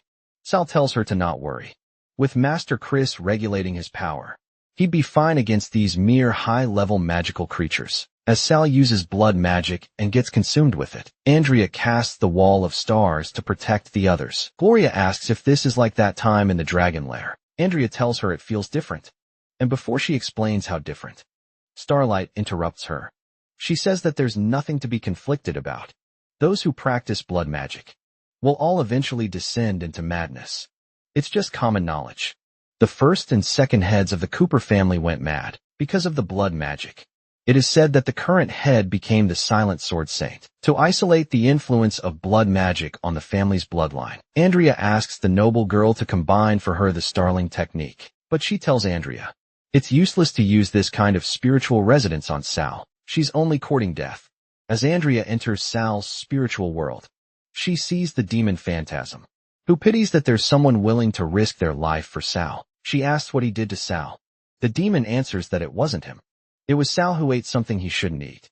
The first Cooper who created him was killed by this very thing. The demon asks Andrea if she still wants to save him. He tells her to let him plant a blood demon seed in her heart, and he will tell her how. Andrea agrees to the demon, who laughs at her for being too kind for her own good. Seeing Andrea use the 7-ring starlight spell at such a young age, the noble adventurer thinks she must have spent all her time on training, and calls Andrea a peasant who doesn't know how to enjoy life. Gloria tells her to either come over and help them, or shut her mouth and hide at the back. The demon calls Sal trash for being saved by a young girl. Sal tells the demon to get lost, but the demon tells him that if he hadn't promised Andrea to save Sal, he wouldn't have bothered showing up in this disgusting place. The demon tells Sal to remember it, because he will only teach this once, and tells him to identify the differences between the blood and determine what exactly made him lose control. As Sal takes it out, the demon tells Sal that if he lets this kind of thing enter his bloodstream again, he will kill the girl he cares about. The demon tells him they'll see each other again very soon, and Sal tells him the next time he sees him, he will regret it. Sal uses his blood serpent violent feast to kill all the monsters once and for all and absorb their blood. Meanwhile, a bright light appears in the sky, and Gloria points out that a half-saint level powerhouse entered the secret realm, which means the school must have realized the situation and sent a teacher to fetch them. Sal asks why a half-saint level powerhouse was deployed, and if something has changed in the trial mission. Regardless, he says he will complete the mission. As the beasts rush towards the half-saint level powerhouse, he slays them with ease. The half-saint level powerhouse is Oliver, an advanced swordsmanship instructor at the Imperial Academy, and he's here to bring Sal's body to the academy so that he'll be in Sandra's good favor. with the item designed by the Magic Academy to specifically locate blood magic users. Oliver can easily find Sal and kill him. Sal asks William if he knows why the level of half-saint exists. Could it be that they wanted to save face and called themselves that title? Oliver sees them with the students they saved and realizes with these students as witnesses, it won't be easy to deal with Sal directly. Seeing Professor Oliver, the students think he's there to save them. Oliver thinks to himself that there's no other way. He's a good teacher adored by everyone. If he eliminates the disciple who caused the anomaly in the secret realm and reveals his true nature, the students will thank him. Sal feels a murderous aura from Oliver. But before he could respond, Oliver attacks him. Oliver says that Sal should be satisfied to be killed by a slash at the level of a sword saint. Sal now knows that the so-called half-saints are gold sword masters, capable of unleashing sword saint level attacks. Oliver realizes that Sal didn't actually die and prepares to kill him again.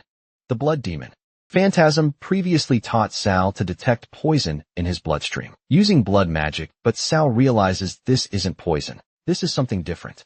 It's the way Oliver's internal power operates. By sensing this, Sal can see through his moves and actions. Once he understands the mechanism, he might be able to replicate the other's techniques in the future. Meanwhile, William attacks Oliver from behind. Oliver realizes Sal is harder to kill than he thought, and William's attacks are also harder to deal with than usual, so he can only use one move. As he uses his only move, the lake monster awakens, and Oliver leaves, thinking the students will be grateful to the teacher for arranging this. Real battle training after Oliver leaves. The students are on their own fighting for their lives. One of them breaks down thinking he can't die. He still has to earn money to support his family. He needs to achieve success. As the monster rushes towards them, Sal tells William to use his strength to block and orders Andrea and Gloria to protect the students. Sal tells William to give him the crystal. William tells Sal that that's his mission, but Sal says that if they don't kill the monster, he will fail the mission regardless. If Sal uses techniques at the level of the Blood Shadow Blades against a disaster-level monster, it will definitely give the blood demon an opportunity to take control of his body. So he decides to use swordsmanship and magic below the silver level. He takes the crystal and tells William to buy him some time as he faces the monsters. As William fights the monsters to cover Sal, he asks how much longer he needs to fully absorb the blood magic crystal. Gloria uses her full strength to use a sword dance symphony move and comes down crashing. Sal rises after finally absorbing the blood magic crystals and uses blood flame savage serpent slash, defeating the monsters with ease. As Sal finally defeats the monsters, one of the students, Lewis, stands up, lifts his sword and says, "The devil who practices blood magic, the evil spawn who abandoned his family, the bastard who harmed his brothers," and kneels down. He apologizes to Sal and asks for forgiveness for his past foolishness and ignorance. If it weren't for Sal, he would have been dead already. As everyone else kneels before Sal and apologizes too, another girl points towards an insect swarm. Sal uses his blood vision and thinks the insect swarm must be hiding some kind of secret. He tells Andrea to protect herself and take care of the students. As Sal uses his bloodlight shadow and goes to the bottom of the lake, he finds out the Melissa swarm is just a tool for harvesting life force. The real goal is to use the heart within the magic formation to resurrect the mage named Melissa. At the bottom, he finds black magic and thinks a bastard who steals others' life force to prolong his own life is better off dead. As he breaks off the dark magic spell, the student's magic recovers too, and the secret realm door appears, which Sal didn't expect to find by accident. Meanwhile, Oliver stands, thinking that everything that happened in the secret realm must not be spread outside. Otherwise, His Royal Highness's plan to take over the Academy will be affected, and he won't be able to gain a foothold in the Academy anymore. He thinks to himself, surely not everything is going to develop in the worst direction. The door to the secret realm opens ahead of schedule, so someone survived. So now Oliver will have to go all out to prevent any mistakes. All the people are happy as the door is opening. Once it's stable, they will be able to leave. They don't want to spend one more second in this shitty place. However, Andrea runs towards Sal to make sure he is alright. So Sal clarifies that he is the same as them. His stamina and mana have all been fully recovered, and he even found two things at the bottom of the lake. A crystal bottle. having the scent of that strange poison inside the monster's bodies. Andrea finds this type of crystal bottle very rare, and she plans to go back and ask her teacher to take a look. Perhaps he will find some clues. William examines its size, realizing this should be the disaster-grade magic crystal left behind by that five-headed dragon. And it is a shame those earlier magic crystals were used up, and they can't stay in this place, with the poison mist lingering for long.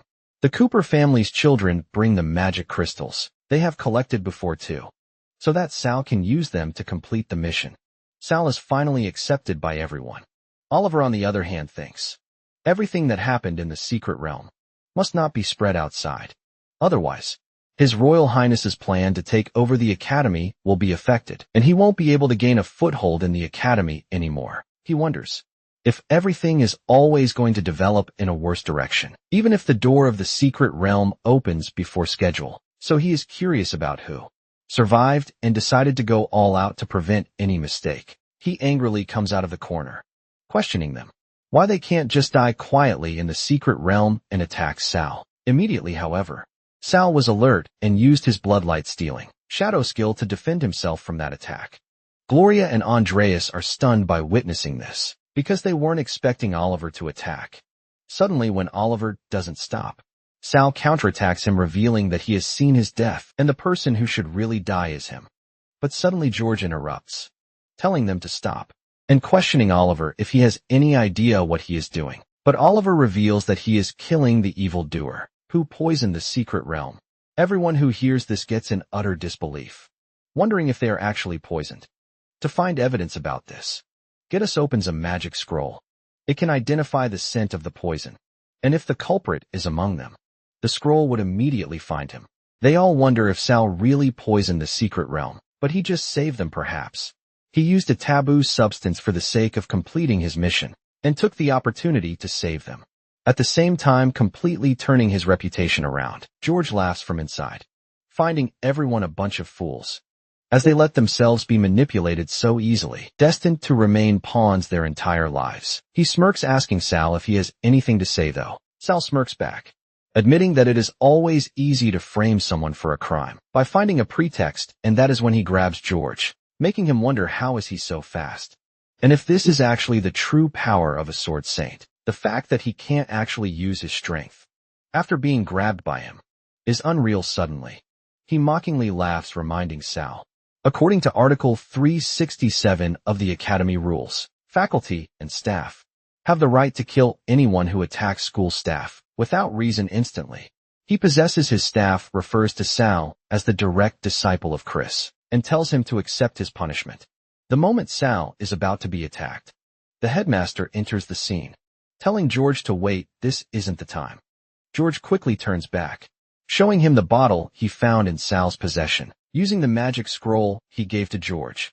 When the headmaster uses the advanced appraisal technique, he realizes it is actually the secret poison used by the royal family to target blood mages. He knows Chris really is a very troublesome person, but he clarifies to George that this doesn't prove anything. They still need to imprison them in the dungeons and investigate. Slowly he does this because he knows Saul will be targeted by a constant stream of murderous intent, so it is better to imprison them first. People at the corner stand are unsure if Sal had really used the poison. Some believe he did, because Professor George used the headmaster's magic scroll to find proof. Others think differently, saying that Professor Chris denied it, and that the headmaster did not punish Sal immediately. Some even suspect that Oliver set Sal up, since they all saw how he ignored their safety in the secret realm. Later on at the Academy dungeon, Sal is lying on a wooden material in the prison, while Chris sits beside him, revealing that this poison is specifically used by the royal family to deal with blood mages. According to his investigations, it came from none other than the second Prince Sandrew. Listening to this, Sal angrily tries standing up, but Chris stands up to walk away, and before leaving advises Sal to stay here and think carefully. There is no shortage of enemies to kill in this world. Oliver, on the other hand, finds Sal pretty foolish, because Professor Chris's duty is to protect the royal family, and Sal actually told him right in his face that he is going to kill His Highness. Sal is surprised, as he didn't expect Sal to still serve Chris at this point, as he didn't care for his life at all. But it is Oliver's honor to be able to contribute his strength. For His Highness Sal questions Oliver about whether he ever thinks if it is worth it or not, and he asks if Oliver's talent and hard work are only meant to satisfy the desires of those he sees as worthless. He says that Oliver must also feel like a disposable pawn who can be abandoned at any moment.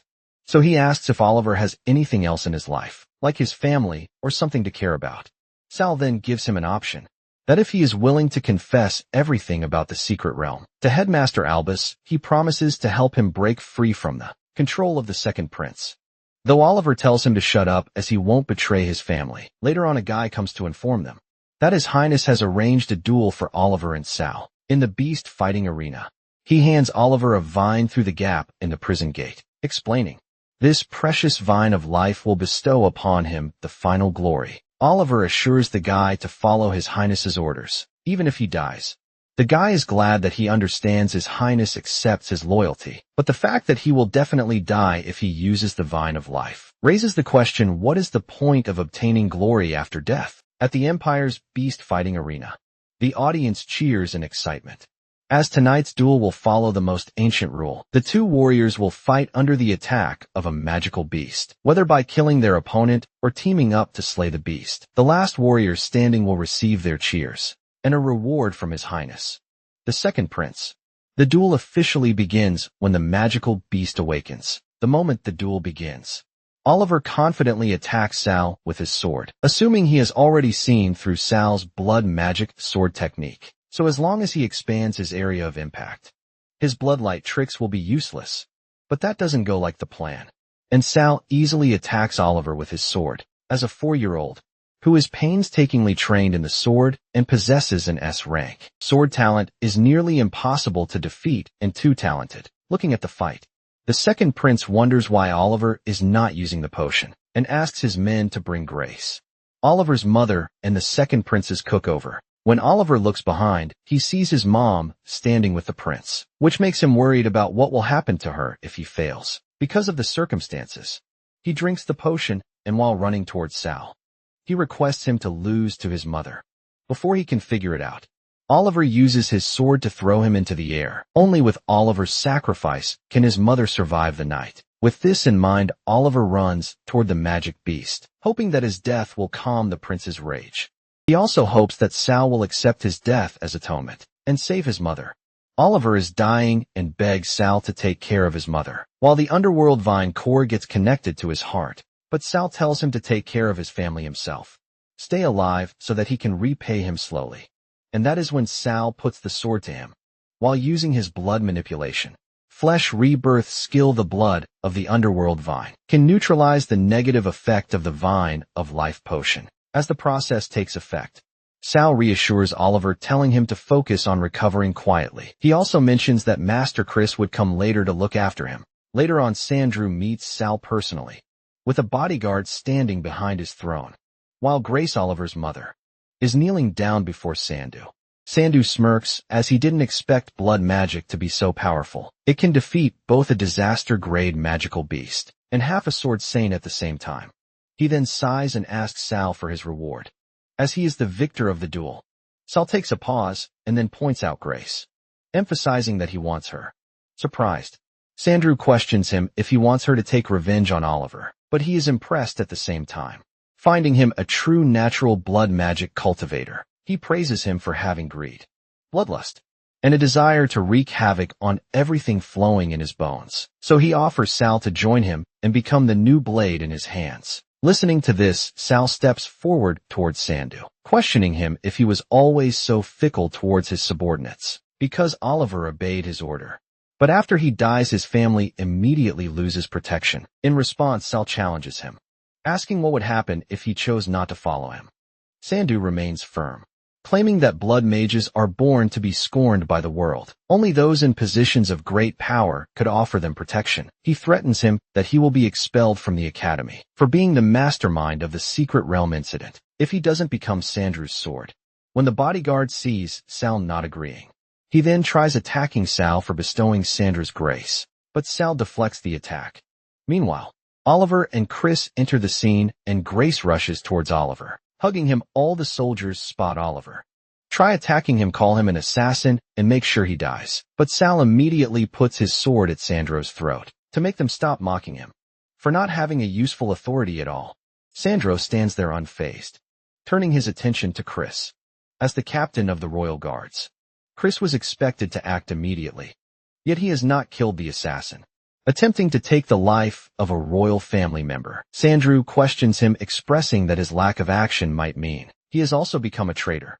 Chris clarifies the only person he is loyal to is His Majesty. He then takes out 3 potions, revealing these were discovered in the dense forest of Melissa and linked to Oliver, who comes from the royal family. As the captain of the Royal Guards, he has a duty to investigate its origin.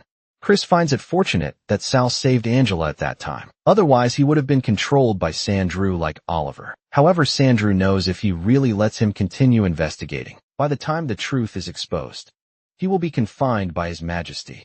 The new student exchange conference at the academy is about to begin, and if he is grounded at this time, his elder brother will likely take over his tasks, which will delay his grand plans. So he nervously reveals these 3 potions were bestowed to Marin before. As for what they appeared on Oliver, he pretends he has no idea. Chris realizes that Sandro means to say that everything was planned by Moran and Oliver and has nothing to do with him at all. Sandro even claims to punish Moran and give Sword Saint Chris an explanation, being told that Sal asks Andrew to call Moran over. He knows that this guy is the mastermind controlling everything, just because he is the prince. He has countless people catering to him. If Sal really hurts him, Master Chris will get in trouble too. In that case, he will kill Moran first and break his wings. After a while, Moran is being called and was about to be attacked by Sal, but Alan unexpectedly appears, blocking the attack. He says that he was wondering who was daring enough to kill royalty in front of everybody, so it turns out to be him.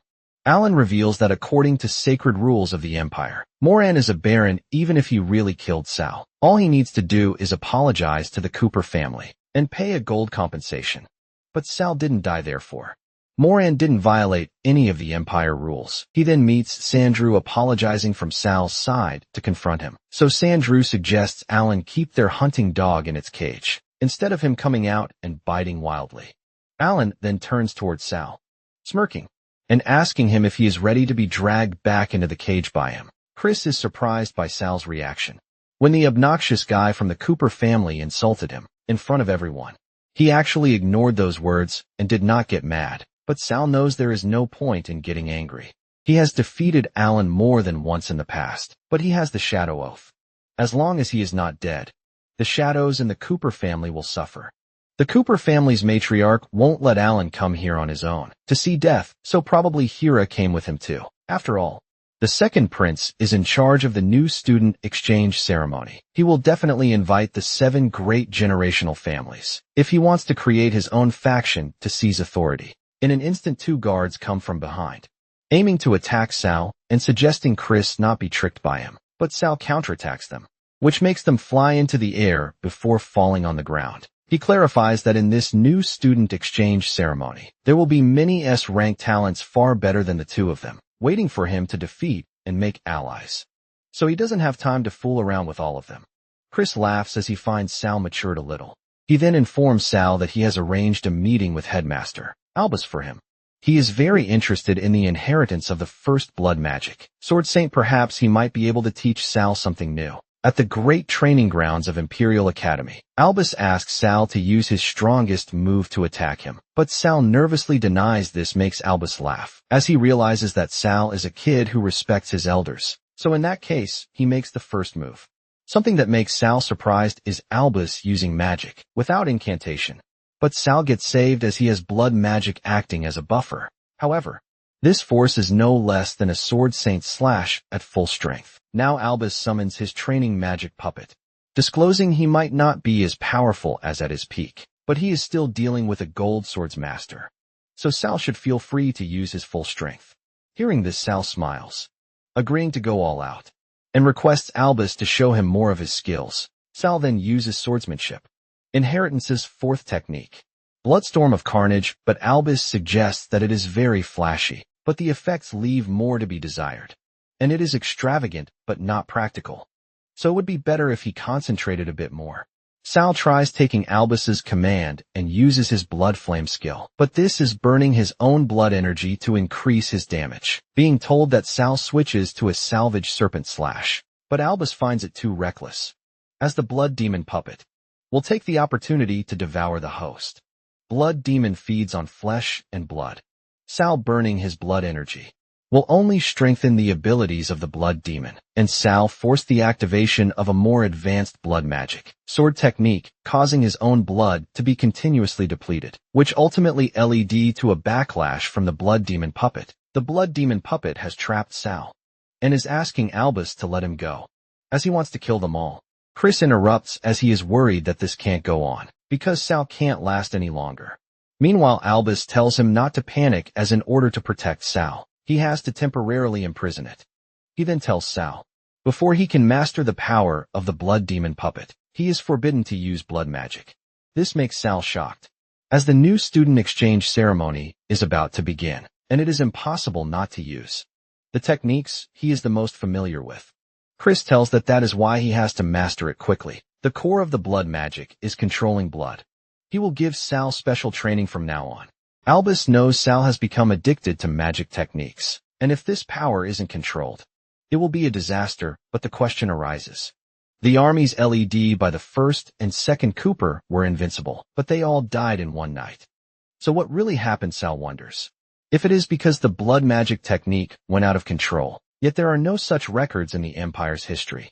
His thoughts are interrupted when Albus suggests he fully master blood magic sword techniques, as this is the only way he can keep many people in the academy he cares about out of danger.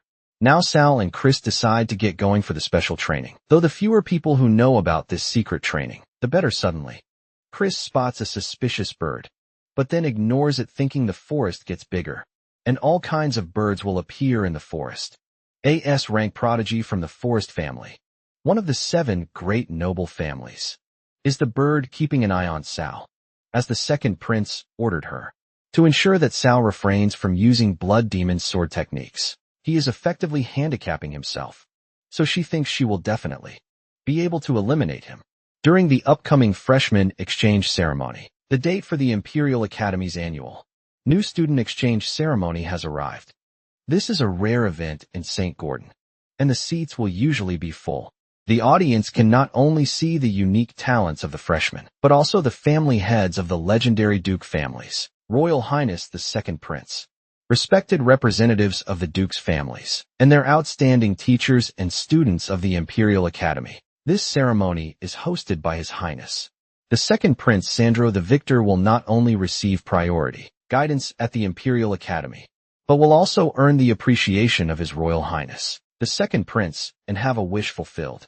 Sal realizes that the Second Prince's intention of recruiting people is really clear as day, but this wish came at a great time. If he wins this competition, the Cooper family's downfall is going to get quicker. However, this dueling competition is divided into preliminaries and elimination matches. The 8 students who earn the qualifications from the preliminaries shall advance to the 1v1 elimination matches, where the victor will be decided. The preliminaries will follow the old rules. The first 8 students who cut off the Hydra's head and bring it out of the arena will advance to the elimination matches. The competition begins, and the S-rank prodigy from the Forest family cuts off one Hydra's head. She mastered both the magically forged arrow and raven transformation at such a young age. The moment she is about to attack the head again, a guy named Thornton Dranker attacks it, mockingly thanking her for giving him the qualification to advance. On the other hand, Sal finds it interesting, wondering who will win, the King of Forests, the Forest family, or the King of Storms, the Drank family, as she tries attacking him. Thornton thinks that her attack is weak and cannot break through the defense. With just a small movement, he easily wins, as expected of a member of the Drank family, who has the reputation of having monstrous defense. The audience is in utter disbelief, as this guy is more dangerous than the 5-headed dragon. In the secret realm, fortunately, there is a seal suppressing it. Otherwise, it would be troublesome. Suddenly, the Isaac family, once known as the king's right hand in a past life, enters, claiming not to let the northern barbarians look down on their empire's warriors. However, The Hydra has been enraged, and they all need to defend themselves now, when Andrea is being attacked. Sal protects her, making Andrea realize that his sword energy is strong enough to slash through a magical beast. Meanwhile, William also got one head. Once Sal gets another head, all members will successfully advance. Though, Sal thinks it is rare for the Hydra to be suppressed to this extent. Apart from its head, he wants to retrieve something else. So he suggests Andrea and all of them get back, as he will use this as training. Although he can't use his blood magic, he is able to withstand the Hydra's attack, now that his body has strengthened. When the Hydra uses its blaze magic attack, Sal grabs one of its heads and positions it, so that the attack hits another head instead. Now that the Hydra's rapidly regenerating shield has been shattered by its own strongest attack, when 8 of the Hydra's heads are cut off, it will consume the center head's energy to instantaneously regenerate the other heads. And this will lead to the Hydra entering a state of extreme weakness. Right now, he just needs to use the sword to cleave the Hydra. And then if he uses the blood magic resonance taught by Chris, he will be able to obtain the Hydra's rapid regeneration ability. But his plans don't go accordingly, as he tries challenging the most difficult head, and is now being trapped by it. At this particular moment, Alan mocks him and offers him to kneel down and beg him, so that maybe he will let him have this. Sal smirks, because he obviously wouldn't do it. But Alan threatens him that if he doesn't care about advancing, then what about his friends, who are being trapped by Hydra's regenerating heads? Sandu sits there, smirking as he notices the Hydra's seal has been broken, and wonders if the guy from the Cooper family really has a death wish. He also hopes some of the playthings in this arena will die. That would make things far more exciting. Meanwhile, Sal is struggling. Alan assures him of returning all his past humiliation back to him today, and uses his blood to wash away all the shame Alan has brought Lisa, the fiercest dog of the Sona family. Lisa uses black magic that binds, weakens, and drains life. Fighting her only leads to being consumed because of Alan's interference. Sal failed to cut off the Hydra's main head, allowing it to fully break free from its seal. Now Sal decides to let Lisa face the consequences and experience the Hydra's power. However, Alan thinks he is foolish for destroying Lisa's hair, as that alone won't stop her. She can absorb the Hydra's flames and transform them into different forms. By angering the Hydra and provoking it, the creature is bound to react. But since it has just broken free, the chance to attack is slipping away. Sal must deal with Alan quickly. Sal then asks everyone to leave the arena and bring Lisa with them too. Meanwhile, the announcer announces 3rd place, Gloria Isaac, earning the qualification. 4th place, Andrea. 5th place, Nameless Knight.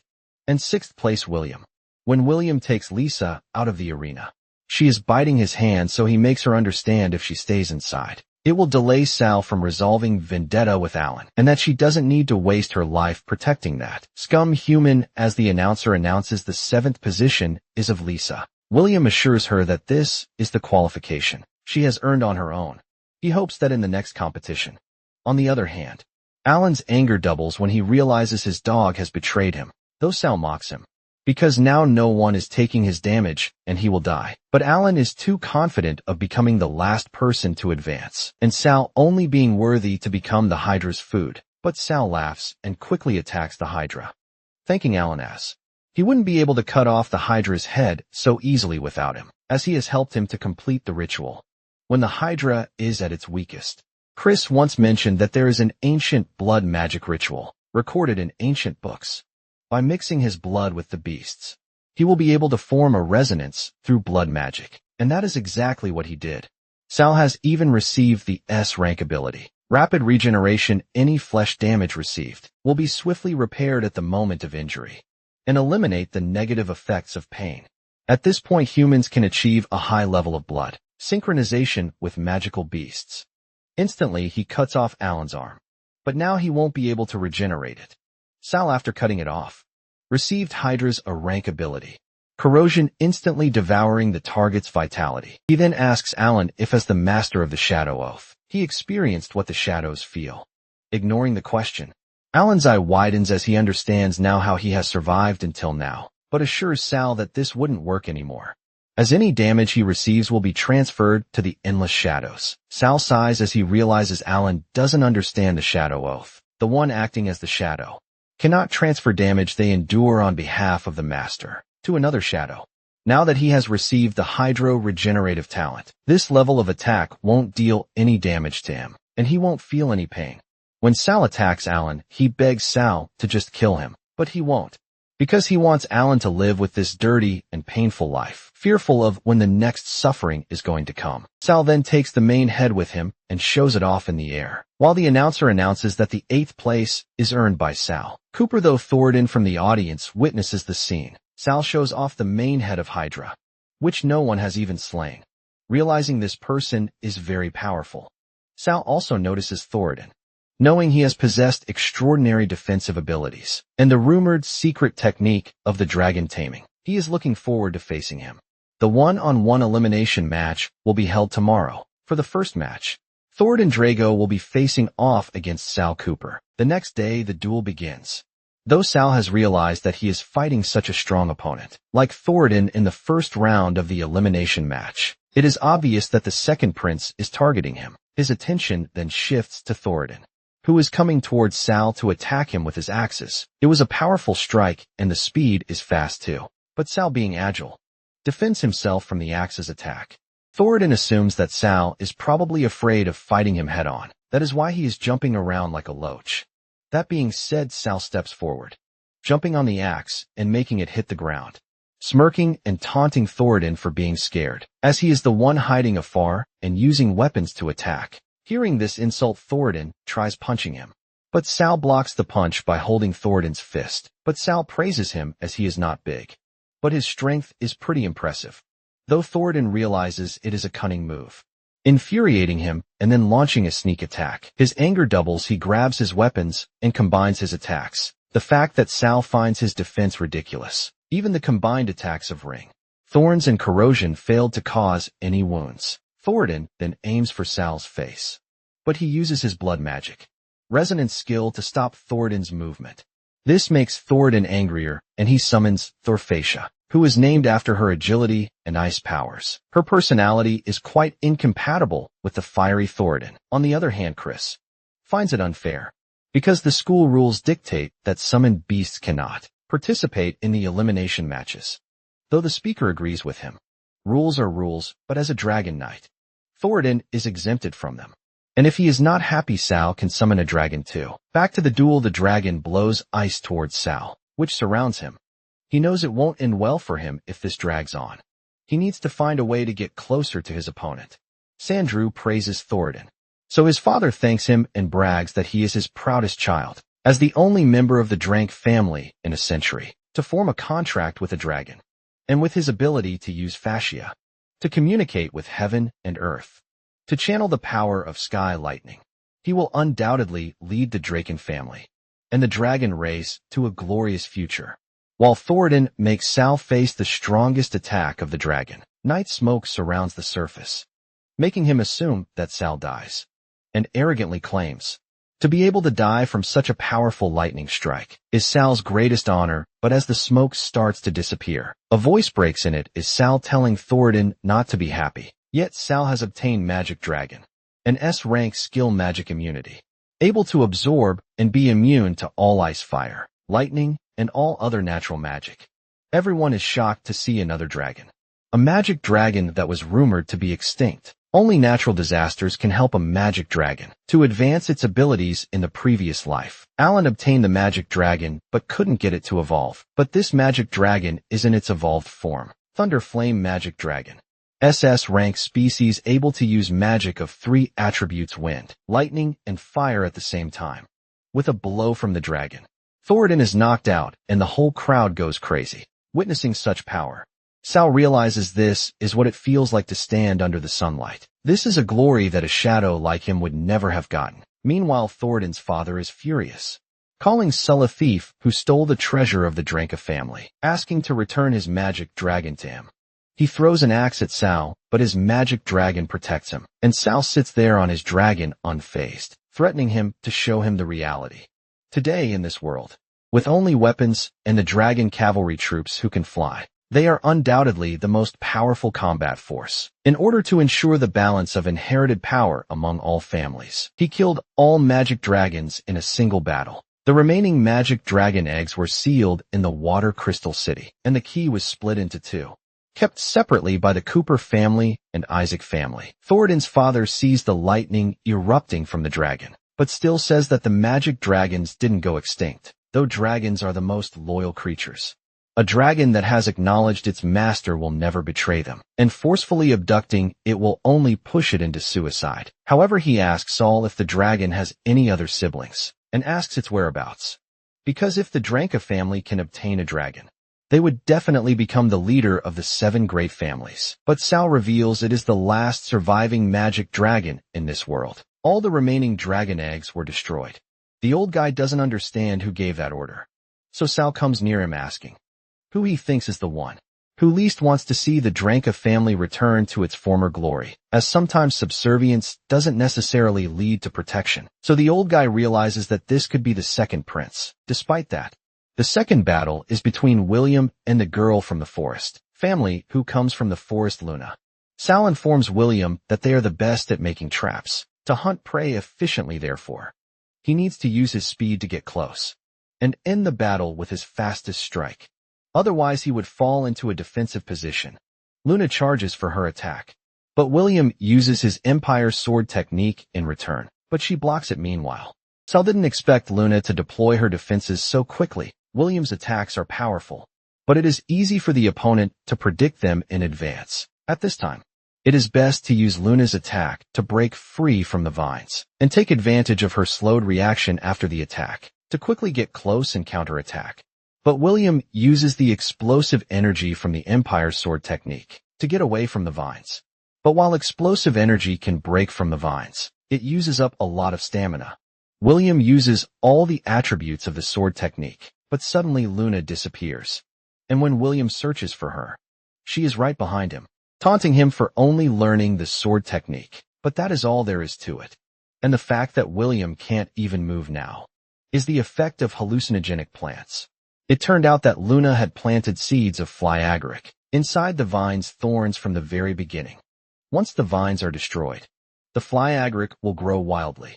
In William's final attack, a large amount of spires were absorbed by William along the airflow of the explosion, causing him to fall into hallucination. Sal realizes this is Luna's hidden trump card, but he has now aimed to defeat her for William. When it is their turn to fight, the speaker announces that William is out of bounds. Luna Forest wins as William is on the ground. Sal approaches him, but someone already captures him by the hair. It is Lisa. It makes Sal wonder about when they got so close. That Lisa was even faster than him at catching William though. Andrea tries healing him. She senses that there is a strange, hallucinogenic energy in William's body, and she can't get him to wake up from that energy. But Sal gets an idea and asks Lisa if he can trouble her to use her black magic to give William a little electric shock, as he needs to wake up as soon as possible. William finally woke up because of Lisa. As William thanked her, she blushed and ran away. Whereas just now, Lisa's magic and Andreas briefly merged in William's body, and she accidentally glimpsed Lisa's memory. Lisa wasn't able to protect Alan previously, and now she also saved William. She is worried that the matriarch will punish her, but they assume that Lisa still has her elimination match later. The matriarch won't be crazy enough to punish her before that. Unexpectedly, Hera has already captured Lisa and is torturing her for not protecting her master and for still wanting to participate in the elimination match. The Sanaa family, well known for their dark magic, would seek out impoverished children all over every year and bring them into the Sona family's dark temples. The Sona family's dark magic originated from the deepest pain and despair of the human mind. There was such a thing as a bottom line for the Sona family, and their humanity was long gone. Only the few lone souls, lucky enough to survive the despair, were worthy enough to be branded by the Sanaa family and become terrifying killing machines. Back to Hera torturing Lisa. She mocks her, calling her the dog of the Sanaa family and accusing her of forgetting Sanaa's teachings. She tells her to always be ready to sacrifice everything for her master, including her body and soul. And then with a metal chain wrapped around her arm, Hera strikes her, taunting her for failing to protect her master. She declares that since Lisa couldn't fulfill her duty, her arm is now worthless, but before she could hurt her more, Sal and Andrea enter the scene, and Sal uses his magic to throw the metal chain away from Hera. Hera smirks and shows him a material she is wearing on her finger and threatens Sal for pulling the dark magic collar on him, and he will become just like this dog, living a life worse than death and only able to grovel before her. But Sal smirks back, mocking her for Alan not having a chance to tell her. He elaborates something went a little wrong with the shadow oath, planted in him by the Cooper family. And now Alan has become his shadow. Hera grits her teeth, but before she could do something, Sal warns her that poor Alan will be experiencing every pain and wound in Sal's place, and taunts her for praying that he lives a longer and happy life. He then approaches Lisa, but before he could, Hera grabs Lisa and asks Sal to take a good look at her, as she will never be able to escape the control of the Sanaa family, because not everyone is an ungrateful brat like him. Sal gets angry and tries to attack Hera, but Andrea reminds him not to be rash, because he will be disqualified if he acts against a noble. She even informs him that she has seen Lisa's memories, and as long as they are able to awaken the warmest memories within her, she can escape the dark magic's control. Being told that, Sal approaches Lisa and makes her remember that she still has an elimination match. As long as she wins, she can stay in the Imperial Academy and will be free if she can leave this basement. The moment Sal is motivating her, he reminds her of William, and she tries to break free. Lisa murmurs that she cannot die here. She screams, breaks free, and runs out of the door. That is where she runs into William and hugs him. Hera, on the other hand, is angry and claims that even if Lisa is free of dark magic, she is still the Sanaa family's private property. But a voice breaks in, correcting her that Lisa is a participant in the matches, not anyone's private property. It is Master Albus. Harry still smirks, reminding Albus too bad that the school can't offer any more protection after the new student's dueling ceremony ends. So Albus says it can happen if she becomes his student, and questions her if the Sanaa family is willing to offend him on her behalf, someone who has already married outside the family. Hearing this, she walks away, and Sal thanks the headmaster for his help. So he informs Sal that William asked him desperately. As a teacher, he is obliged to satisfy his students' demands. Sal realizes that it looks like William really cares about Lisa. If he persuades the headmaster, though, Lisa is in William's care now. Meanwhile, Sal thanks Oliver for informing them about the secret basement, or else they wouldn't have saved Lisa. Before the headmaster, Albus got Oliver involved. Lisa, as the representative of the Sanaa family, had already forfeited. Moran has announced the advancement of Andrea too. In the other group stage, Gloria was up against the Nameless Knight. That Nameless Knight was able to quickly overwhelm Gloria without taking any damage. Even with his years of experience as a teacher, he wasn't able to tell the kind of skills that guy was using. It is now Sal's turn in the elimination match. If he can't make it in time, the second prince will disqualify him outright. Back to the duel ground, the speaker Moran is counting down from 3. If Sal is still not there, then it will count as him forfeiting. Moran is counting, but before he could complete the counting, he stops as Sal comes to the ground with his magic dragon. He then asks Luna if they can continue. Luna tries attacking him, but before she could, the dragon uses his thunder flame roar. Because Sal won't give him the chance to use her old tricks again, he will end this quickly though. Luna falls out of the arena because of the attack. Sal eventually wins. The thunder flame magic dragon is too dominating. After a unanimous decision by the second prince and the academy leaders, it is now forbidden to use tamed monsters in the competition. Hearing this, Sal smirks, as the academy is really fair when dealing with him. Now the next match is Andrea versus Nameless Knight. Professor Cassidon guides her that the opponent's defense is very ridiculous, but Gloria couldn't hurt him at all. She must not pull her punches. As the duel begins, Andrea casts 3 advanced attacks, magic naming Crystal Meme, Lightning Crackle, Crackle, and Rocks Boom Boom.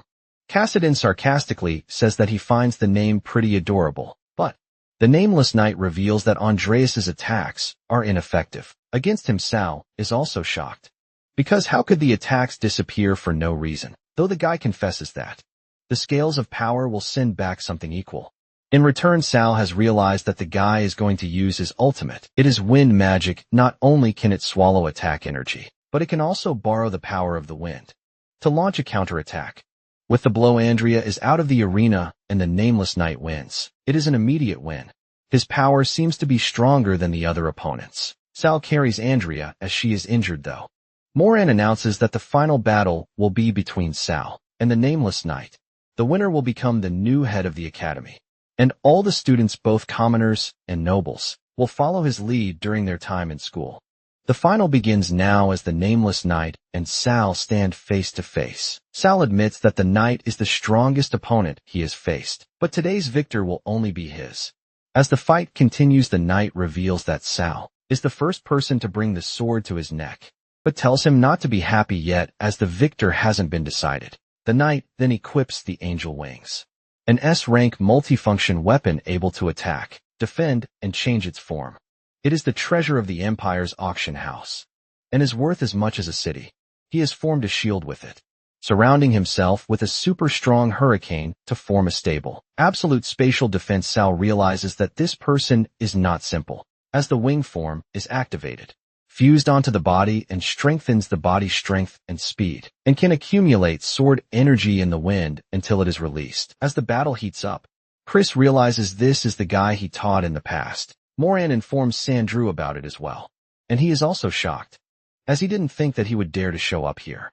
He tells Moran the batch of people they secretly cultivate can be deployed here. Today is the day the Nameless Knight shall die. When they are fighting, the Knight questions him that his swordsmanship is actually on par with him, and he gets stronger the more the battle drags on.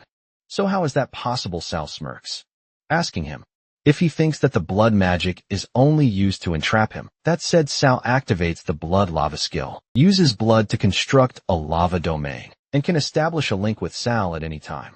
The blood energy can sense in the arena and provide energy. In that case, the Knight decided to dry up all his blood energy and activate his Storm Holy Sword. It can absorb the sword energy on the strong winds and transform into countless sword shadows to launch ranged AoE attacks. Though Sal tries using blood energy to bind him and warns the Knight that it is useless. Blood energy is alive, struggling will only make it tighter. In reality, he just wants to see how many trump cards the Nameless Knight has. The Nameless Knight uses the Hand of the Undead skill, the weapon of the first Sona family head. It has the ability to naturally restrain all living creatures. It is an S-rank black magic weapon, a treasure of the Empire's pawnshop. Its value is equal to that of a city. He also uses the Death Wither skill. It can drain the target's vitality and turn it into a dead body. Sal knows something is wrong. He clearly took the initiative to show his goodwill to him, but still he senses a more dangerous aura. As Sal attacks him to know who is behind him, the Knight's mask falls. It is Leonard Richards, Crown Prince, the first prince of the royal family. In Sal's previous life, he had heard that the eldest prince was deeply loved by the soldiers and took the lead in suppressing the rebels from all sides. It was a pity that he died young. Now that he thinks about it, he probably died from the continuous assassination by the nobles as the assassins enter the ground. Moran announces to prioritize the second prince's safety. It is the group of persistent hyenas again. Once they have caught the scent, they will never let it go. Leonard equips the vault form of Angel Wings, connects to the Empire's pawnshop treasury, and it can be quickly exchanged for any weapon, based on loaning credibility and return at any time. He decided to kill the rebels, who dared to assassinate members of the royal family. Sal plans that if he deals with the assassins and leaves a good impression on the Crown Prince, he won't have to worry about the second prince anymore. He never even found the chance to go on a killing spree after Rebirth. Today he will show all of them the might of the God Slayer. In the previous life, both the Crown Prince and Sal fought the assassins together. The Crown Prince equips the staff of the first patriarch of the Gonot family, capable of unleashing magic powerful enough to destroy stars. Eternal stars. Meanwhile, Sal shows them the power of the Thunder Dragon, Flame Dragon, with the blowing roar of the dragon. Most of the assassins lay unconscious on the ground. Some who are left are faced by the Crown Prince's staff and are paying for attempting to take his life. He uses the first patriarch of the Isaac family's sickle, which can ignore defense and massacre a large area, the Blood Moon's scythe, to deal with them. But suddenly a weapon has been thrown at the Crown Prince to kill him, but Sal stops it. Sandrew casts alchemy arts by cutting a side of his hand. By sacrificing a large amount of flesh and blood, one can create objects powerful enough to shake the heavens and the earth. On the other hand, Angel Wings are in the bound form. When the user's mana is insufficient, all functions are deactivated. The mastermind behind all of this has suppressed the Angel Wings by spreading gases and potions in the air, suddenly, with rapid regeneration. The body heals like a hydra, a legendary creature known for regrowing lost parts. This means wounds recover quickly, completely protected from all kinds of poison and thunder. Hellfire is a powerful and pure flame mixed with lightning. It is so strong that it can burn away poisonous gases and get rid of dark magic, making it a deadly and cleansing force. Though a sandworm appears, the outer shells of the sandworm are immune to magic attacks, and the crown prince is weakened by poison. They can't let it get near them. So Sal uses the dragon to attack it. He uses the dragon breath, a concentrated and brief release of all the dragon's magical power. This is the dragon's most powerful magic attack, and that is how the sandworm is defeated and the crown prince is saved. Sandrew assures the crown prince to definitely investigate seriously and not let the mastermind escape. Then the crown prince thanks Sal, as the Imperial law stipulates, that anyone who saves a royal family member can be granted noble status. As an exception, he decides to grant Sal Cooper the title of Viscount. He will be responsible for helping the second prince investigate who was the mastermind behind the assassination. Though Sal can't help but be concerned about the connection between this sandworm and Sandrew's alchemy arts. Furthermore, the winner of the freshman exchange competition can fulfill his promise now. Sandrew tells him that it must be within his capabilities, and what he once regrets it, as he wanted to use this as bait to make this victor his slave, and didn't expect Leonard to get ahead of him and win him over first. However, Sal demands the Cooper family's Silver Mist Swamp as his Viscount's fiefdom. The size of a fiefdom directly symbolizes authority and status. It is the most important thing for a family. The crown prince finds Sal worthy of it, and if the Silver Mist Swamp is not convenient to become Sal's territory, he will consider giving Incubus Ridge, in the suburbs of the Imperial capital, to Sal. Everyone knows that piece of land has a black gold vein, so he spent a lot of effort to get the king to promise it to him. Sandrew knows gaining control over that black gold mine is equal to gaining control over half of the Empire's magical resources. He definitely must not let it fall into other people's hands.